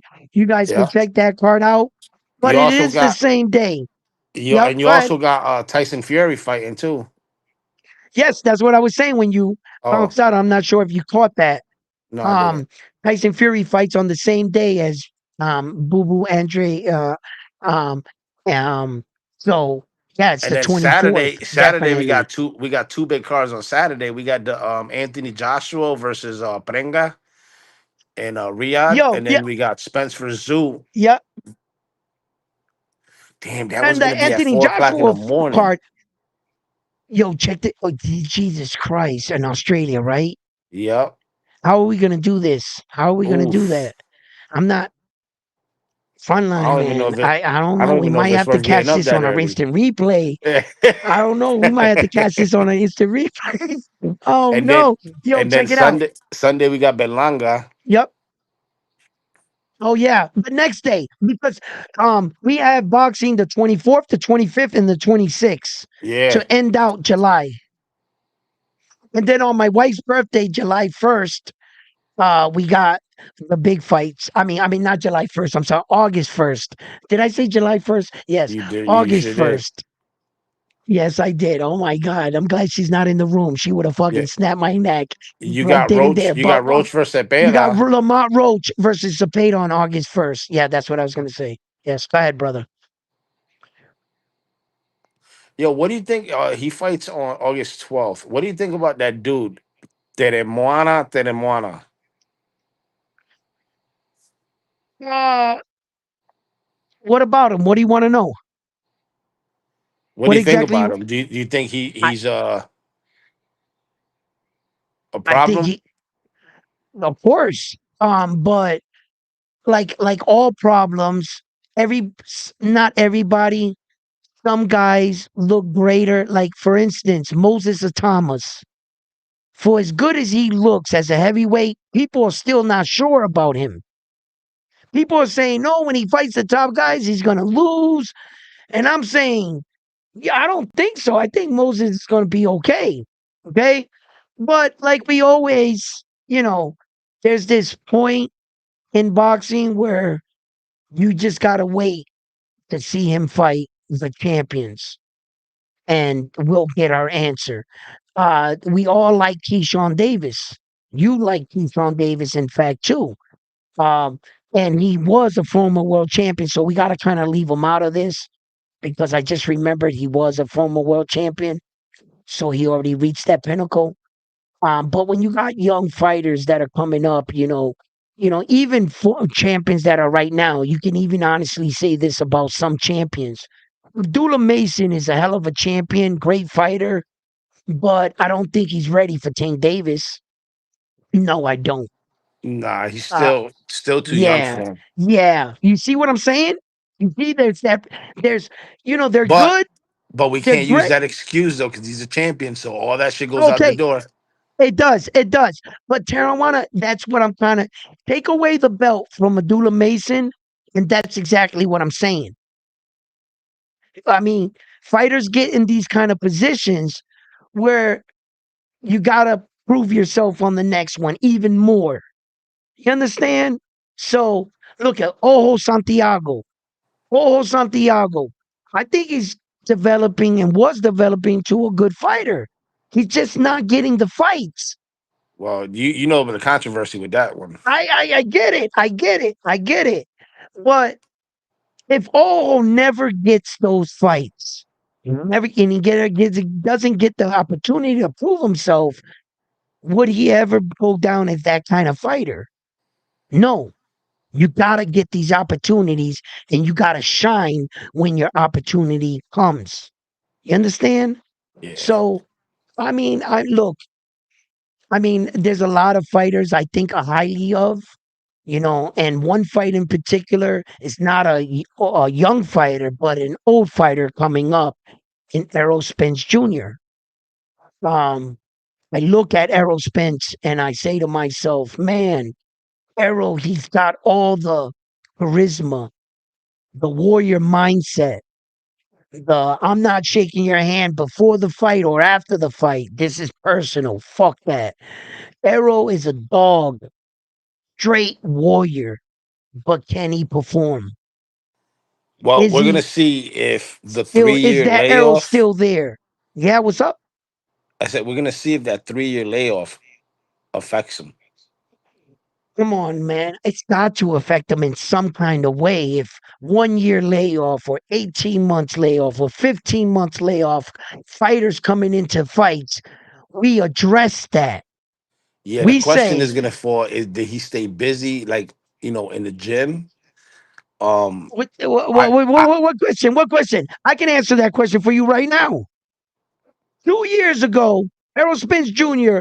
went on a fucking 6 months vacation on his own social media platform. He's got videos of him on all kinds of vacations with his kids.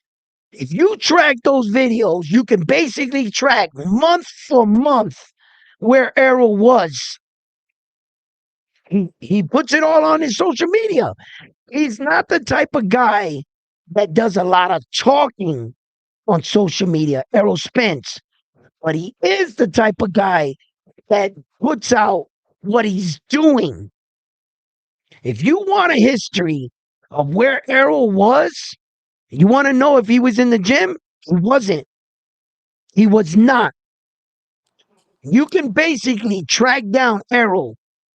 The only time Errol has been in the gym was when he had the braids. Remember that one famous video that finally showed him back in the gym hitting? I think that's exactly when he got in. He we'll told see. you. We're gonna see. We're gonna see. Now the question for us We'll see. when Spence hits Zoo with a power, how is Zoo gonna react? Is he gonna get Fundura Or flashbacks or what? or do you mean if Spence can hit him with a power shot? We'll Because see. I mean, let me tell you, let me show you what my coach showed me at a real early age.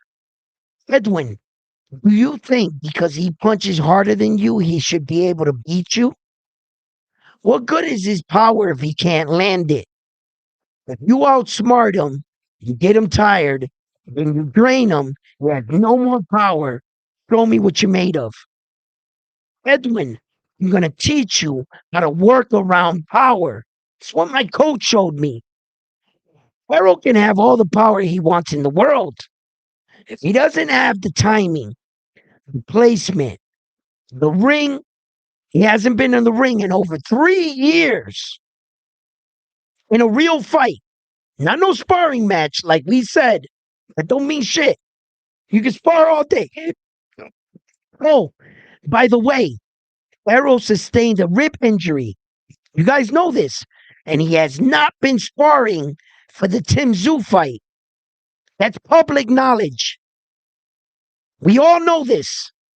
So without sparring, 3 years inactivity, you're going to convince me he's going to go in there and wipe down Tim Zoo? Brother, I'm sorry. Boxing has hey, taught me to be a bit smarter than that. Carl says because it's on social media doesn't mean he was on a trip. The times he posted it. Listen, Errol Spence Jr., go to his social media right now while we're on this live right now. Go to his Instagram, go to his X, go to all that. Scroll down. Scroll down. Now, true indeed, these guys do got that kind of money. So Yeah, they got the ability to fly over there, be on vacation, fly back, and I could, you could probably do that. But what I'm saying is, when you see Errol's videos, you watch him growing his hair out with the braids. At any of those times, does he ever put out any training videos? No.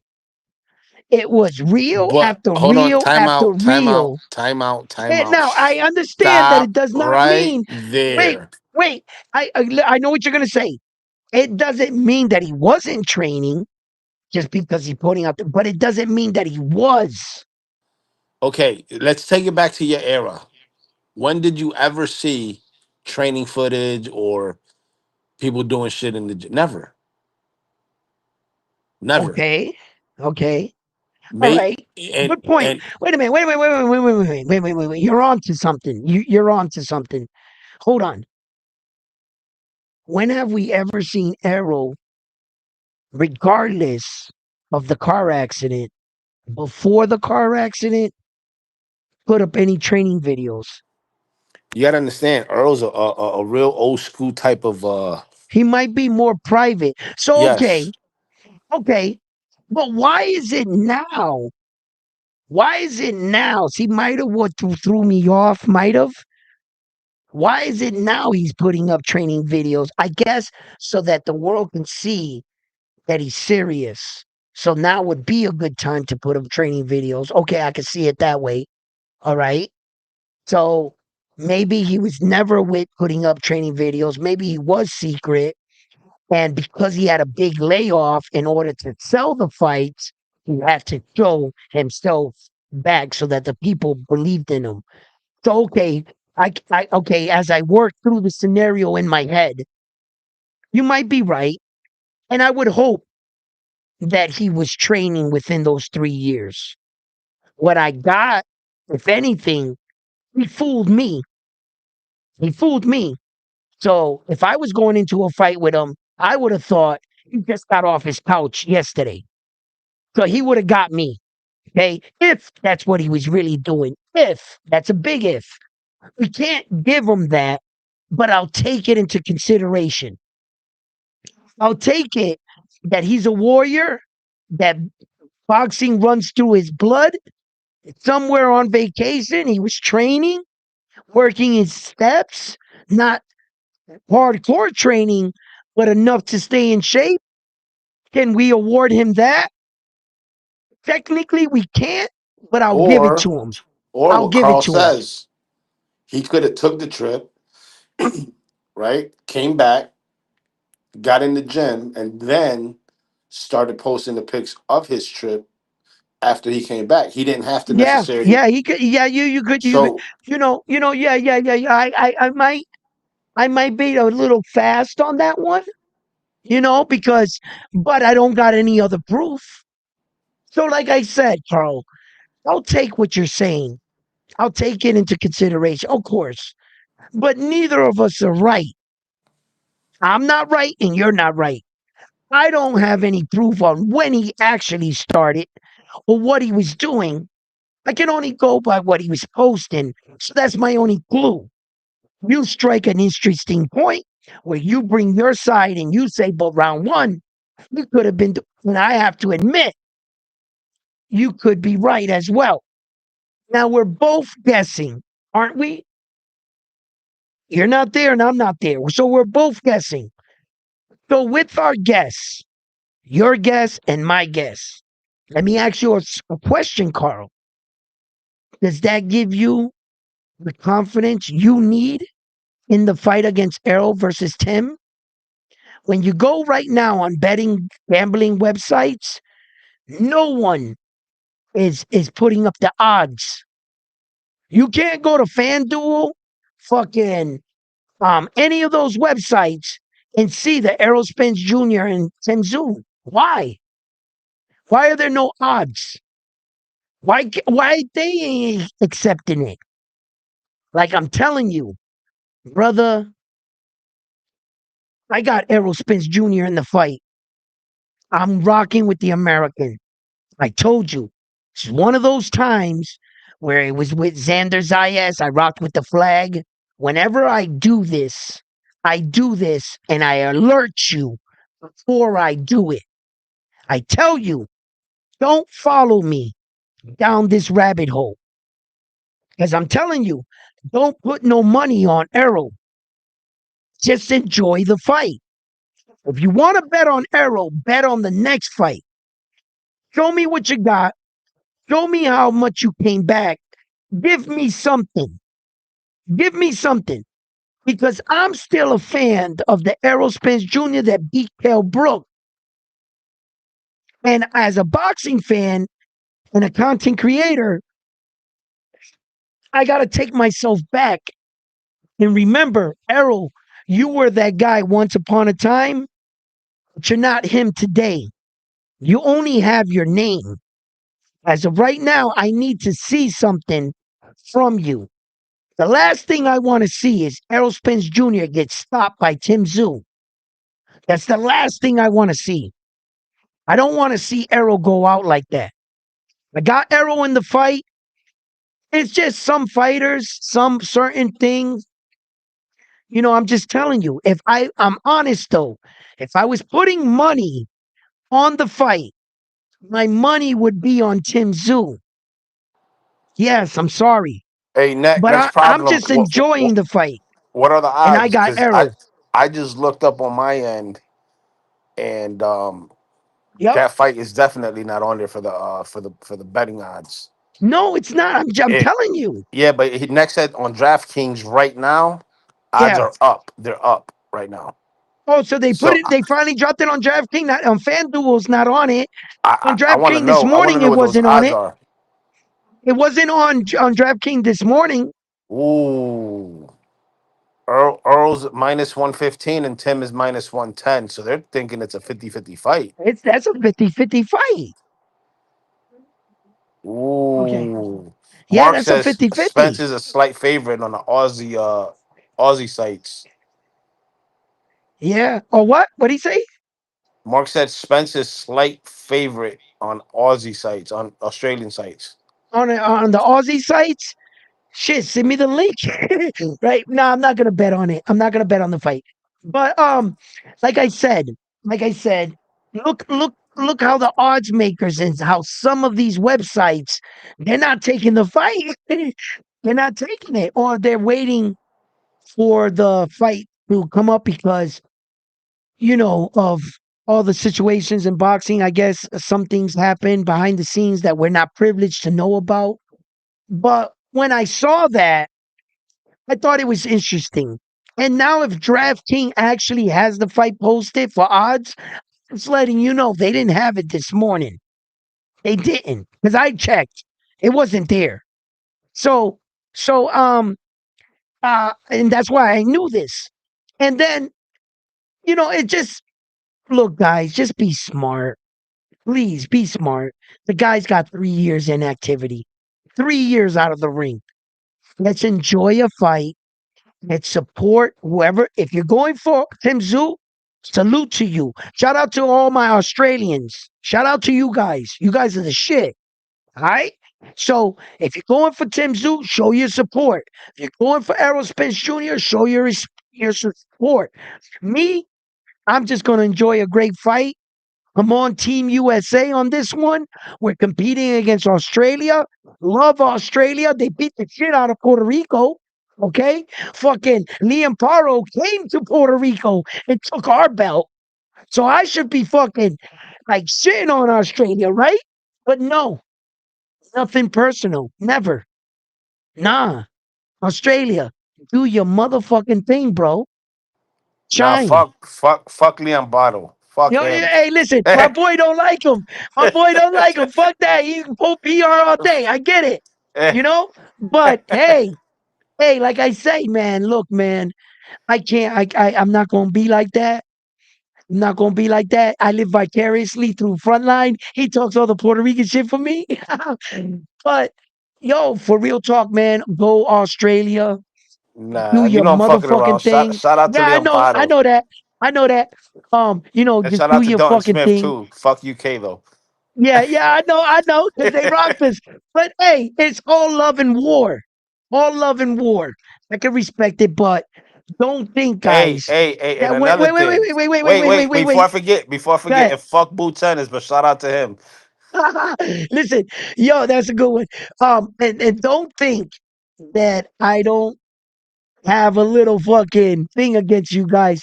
As soon as Puerto Rico gets a fight against Australia, we gonna be talking about that toxic shit again.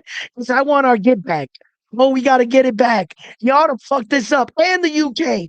But until those days happen, we gonna be rocking out. And look, and it's always on to the next. Duran Boots Ennis beat my guy. Duran Boots Ennis fights next. I'm probably gonna have him in the fight, more than likely. Yes. Um, it's nothing personal. It's not personal. It's only competition. I wanted The, my guy to win. Yes. Do I hate the other guy for beating my guy? No. the only No. one that I Uh, take personal is Tio. Fuck Tio. And everybody who fights Tio, that's who I go for. hey, Fuck listen. Tio. And so you got Rolly in the fight. I get it. I got So Rody. I knew it. I know it. But I'm just saying, my competitive nature will always keep me competitive. Yes. But I try never to keep it personal. If it gets personal with me, that's bad. That'll be a bad day. Because now you got me against you.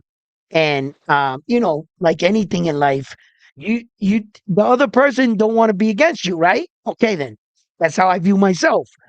But when I don't take it personal, that's why I'm able to give Liam Paro his credit, Dalton Smith his credit. I'm able to give these guys their credit even after Duran Boots after they beat our guy, because it was never that for me. Always competition. We lost, we lost. You were just better than us. That's it. That's it. No excuses. We're not Teofimo Lopez around here. After every loss, we come up with an excuse of why we lost, but claim to be an honest fighter. But when you honestly lose, you can't honestly take the loss, but claim to be an honest fighter. You understand? So, me, I prove it. Yes, Jerron Boots Ennis was the ops for the Xander fight. The fight is over with. Jerron Boots Ennis is an American fighter. Let's go, America. That's it. That's how I roll. It's not personal, but it's Unless just unless he fighting anyway. no, no, no. Listen, no, and that's bullshit. And that's bullshit because if you guys hear me talk about Naoya Inoue, I'm always talking competitively. I want Bam Rodriguez to come out and fight him good. I won't give Naoya Inoue the credit for beating him if you guys rush him up there. You know how I feel. And that's Naoya Inoue. You don't I keep that should be same energy giving with Shushu though. I should be giving him all the fucking uh um slide. Yeah, no, he could do whatever if I was really that like that on him. No, I just think he's the best fighter in the world. But Shushu dog walks him. I want someone to fight him. I don't want Naoya Inoue to go out there every single fight. Yep, I got Naoya Inoue because this is not going to be a problem. No, I want to see somebody fight him. Like I said, I thought Emmanuel Rodriguez was going to be the guy. He dog walked him. I thought Donati was going to be the guy. He fucking rocked him. I thought, a lot of guys would give Naoya. I thought Junto would give him a better fight. They were just too fucking good. That fight was just different. Yeah, a lot of headbutts. I But know. now shut up. You see how you hate on him, but it's not favoritism here, bro. I'm not Naoya Inoue is not in round one fucking with witness protection program. I'm fucking sending him out to fight everybody. I don't protect Naoya Inoue. I say, who'd you say was gonna beat him? Yup, let's see it. That's what shit I'm on with him. I don't nothing. He lets me speak freely. He's the type of fighter that I'm like, Who you guys want him to fight? Go ahead and say his name. I Say want him his to name fight three times. Casemiro. Say his name three times. See if he don't pop up. John Casamera. Um, that's just a bragging rights fight. I welcome it. I would love to see him fight John Casamero. You know why? Because John Casamero's a wild guy. When he can get that wild big punch on Naoya Inoue, he's got a lot of power. He could fucking drop Naoya Inoue and maybe keep him down. We never know. So it's interesting. I think Naoya Inoue is the more skilled of the two fighters. Absolutely. I think Naoya Inoue stops John Casamero, knocks him out, in fact. I do. But John Casamera is such a fucking wild guy, and he's got unique power that for some reason you can't count him out to fight. And actually, I would like to see that for multiple reasons to shut him up and to shut up all those fans that say he could beat up Naoya Inoue competitively. Yeah. And then for another reason, for John Casamera to prove he can actually beat Naoya Inoue. And the Filipino fans get to shut up Japan. What if the Philippines destroy him and they fucking got another Manny Pacquiao type dude right there? And that's fucking, it makes the fight interesting. I don't think John Casamero is more skilled than Naoya Inoue. No, absolutely not. I got Naoya Inoue in the fight. But intriguing? Yeah, Guess who I he's a got? guy. Guess who I got? Oh, just shut up. Just stop. John Just Casamero. take a wild guess on who I got in that fight. John Casamera versus Naoya Inoue. Who do I have? John Casamero. Stop it. You goddamn right. You see, you're just a hater. But at least I keep it competitive. I don't protect Naoya in a way. Nah. Nah, he doesn't need my protection. He's a real fighter, a real warrior. Say what you want about him, just beat him. Prove to me you can beat him. Whatever fighter you want, get him down into the weight, make the weight, get in the ring and beat him. Show me. Hey, is he Show gonna me. fight again this year or no? No, no, Oh, he's no. going into hibernation. You hiding him in your basement? No, he's not in the witness protection hibernation. Everybody's hiding from him. Bullshit. Can't you John see? Casamero called him out. No, no, no. It doesn't work that way. Don't work Bam, that bam, way. bam. He's waiting for that Bam fight. That's what he's waiting for. 100%. Why? 1 billion%. Why? Because, Why not okay, take John Casamera? why? I'll tell Yeah, you why. he's I'll tell afraid to you. get his ass whooped. I'm going to tell you exactly why. I'm going to tell you why. Check this out. For a man like Naoya Inoue, you have to understand he's not as nice as you think he is. When you got a man that violent, that serious, there's something going on up here. There's no man in the world I would ever believe would fight that good, that violent, and that he was all smiles all the time. That's impossible. That's fucking impossible. You didn't get to where you were because you didn't think you were the best fighter in the world. When they started saying fighters like Junto, Bam Rodriguez can beat you, what happened was he took the guy from Japan first.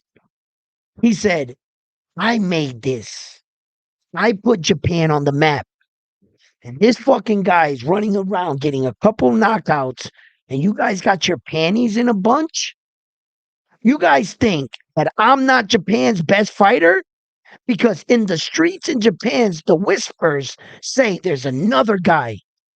Naoya Inoue is so psychotic. He's like a Michael Jordan.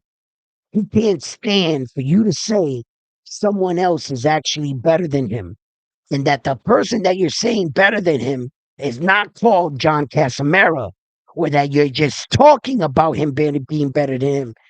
Junto actually had the accolades. Cam Rodriguez actually had the accolades to make them serious contenders in that conversation. But Naoya Inoue, hold up. hold Time on, out, time out. wait. Naoya Inoue's train was going this way. He stopped the train and said, "Wait a minute, y'all think them guys right there? That's why Naoya in a way beat up and broke Junto Nakatani's orbital bone. Sent him to the hospital after the fight. Packed that boy up. That's why he wants to fight Bam Rodriguez.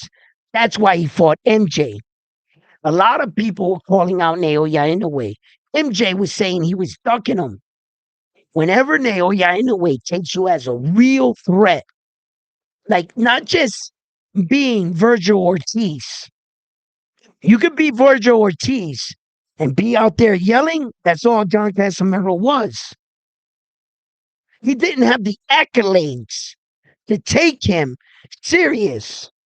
Naoya was already up there. He had already passed John Casimiro by a large margin. What we want is an interesting fight. Okay, I admit John Casimiro didn't do everything right for his career to validate himself a fight with Naoya Inoue. But I also got to admit there was something there. There was history there at once upon a time. So John's name comes back like an old flame, like an old girlfriend you used to date. Now all of a sudden you see her 10 years later and she went through a weight change and she's wearing a dress. She's looking hot, right? I need John Casimiro to be that hot chick, to spark interest in a fight with Naoya Inoue. And I think John Casimiro's performance by knocking out Luis Pantera Nari was a step in the right direction. It wasn't everything. No, you can't just beat Luis Pantera Nari and have me say, Naoya Inoue fight, right? But it was a step in the right direction. But as far as the real top competition, Naoya Inoue does not like to share the spotlight. He's a greedy champion, if you haven't noticed that. He doesn't like anyone else being called champion but himself. And the way he did that, he went out and got all the belts to force you to call him only champion. There's only one champion in Naoya Inoue's division, and that's him. In the other divisions, there's four champions. At 130 pounds, there's four champions. At 140, there's four champions. 147, four champions. At 154, there's three champions. You see what I'm saying? But at 122, there's only one champion. And when you break down a man that is like that, he doesn't like to share the spotlight against anyone he deems that you're saying is his equal. Every single fighter they ever said that was in his division, Naoya Inoue, you can't beat him. He's your equal. This, he went out and starched them all, every one of them, bro. In boxing history, when is the last time you saw a man jump up from the below weight division, move up into the new weight division, and within 6 months have all the belts? Tell me one fighter in boxing history to ever do that. Mayweather included, Muhammad Ali, Mike Tyson, Floyd Patterson, whatever boxer you ever want to talk up. Name me one fighter that entering a new weight division, it took him 6 months to get all four belts. And since then, he defended all four belts 8 times. 8 times, all four belts. He's not going out there putting up one belt on the line, two belts, four belts. He's fighting like he only got one belt. How many men give you an opportunity at a shot at four belts? Saul used to avoid it. He would get fights up lower weight divisions just not to defend his belts because he doesn't feel that. Bro, it took me all this time to get these belts, and Yeah, I but he got to doesn't give have the you super belt, so he ain't shit. So he ain't shit. So, but I get all four belts and the Ring Magazine belt. And on one night, you get the opportunity at everything. It took me a lifetime to achieve this. I had to go fight champion at the champion, negotiation at the negotiation, taking pay cuts, and you come up one night, you get a shot at everything. Jermaine Taylor. Jermaine Taylor did it against Hopkins. He became undisputed, and he really wasn't the best fighter in the world, was he? He's gonna go down in the Hall of Fame, Jermaine Taylor. But what else did he do after that? Nothing. What is Buster Douglas going to be viewed as? What kind of record did Buster Douglas have before he fought Mike Tyson? And what kind of record did he have after? Well, guess where Buster Douglas is headed? Hall of Fame. He was undisputed. Heavyweight champion of the world. There's Hey, no Edwin, value. I'm about to Look, hop wait. off. Okay, I'm about to hop off right now too. So thank you, Frontline, for hopping on. I'm about to end this in about 2 minutes anyway. So Frontline, thank you like always. You're the best, Frontline, and I will definitely see you tomorrow on tomorrow's live. We'll be on this. But Dale. like All I right, said to y'all. you, yup, like I said to you guys, you know what I'm saying? There's been a few undisputed run. So Canelo Alvarez, if you ask me, he did a mistake now. You gave Terrence Crawford the ability to be the first man in boxing history to get three divisions with all four belts. Without Saul Canelo Alvarez getting all four of those belts, Terrence would have had to go up there and get them himself. That's why Terrence Crawford never. He got four belts in three separate weight divisions. And not one time did Terrence Crawford give another fighter the opportunity to take everything from him in one night, even if he knew he could win the fight. Terrence said, go get it out the mud like I did. I'm not giving you a shot at four belts. Not every man thinks that way. So, fight fans, thank you for tuning in. I hope you guys had a wonderful time. I hope I made it entertaining for you. And I hope you guys, learned something here today. Thank you for tuning in here at Round One Sports TV. Don't forget to hit that like button. Don't forget to subscribe to the channel. Become a Round One Sports Talk member. And like always, I'm on to the next one after this one here at Round One Sports Talk. You guys have been the best.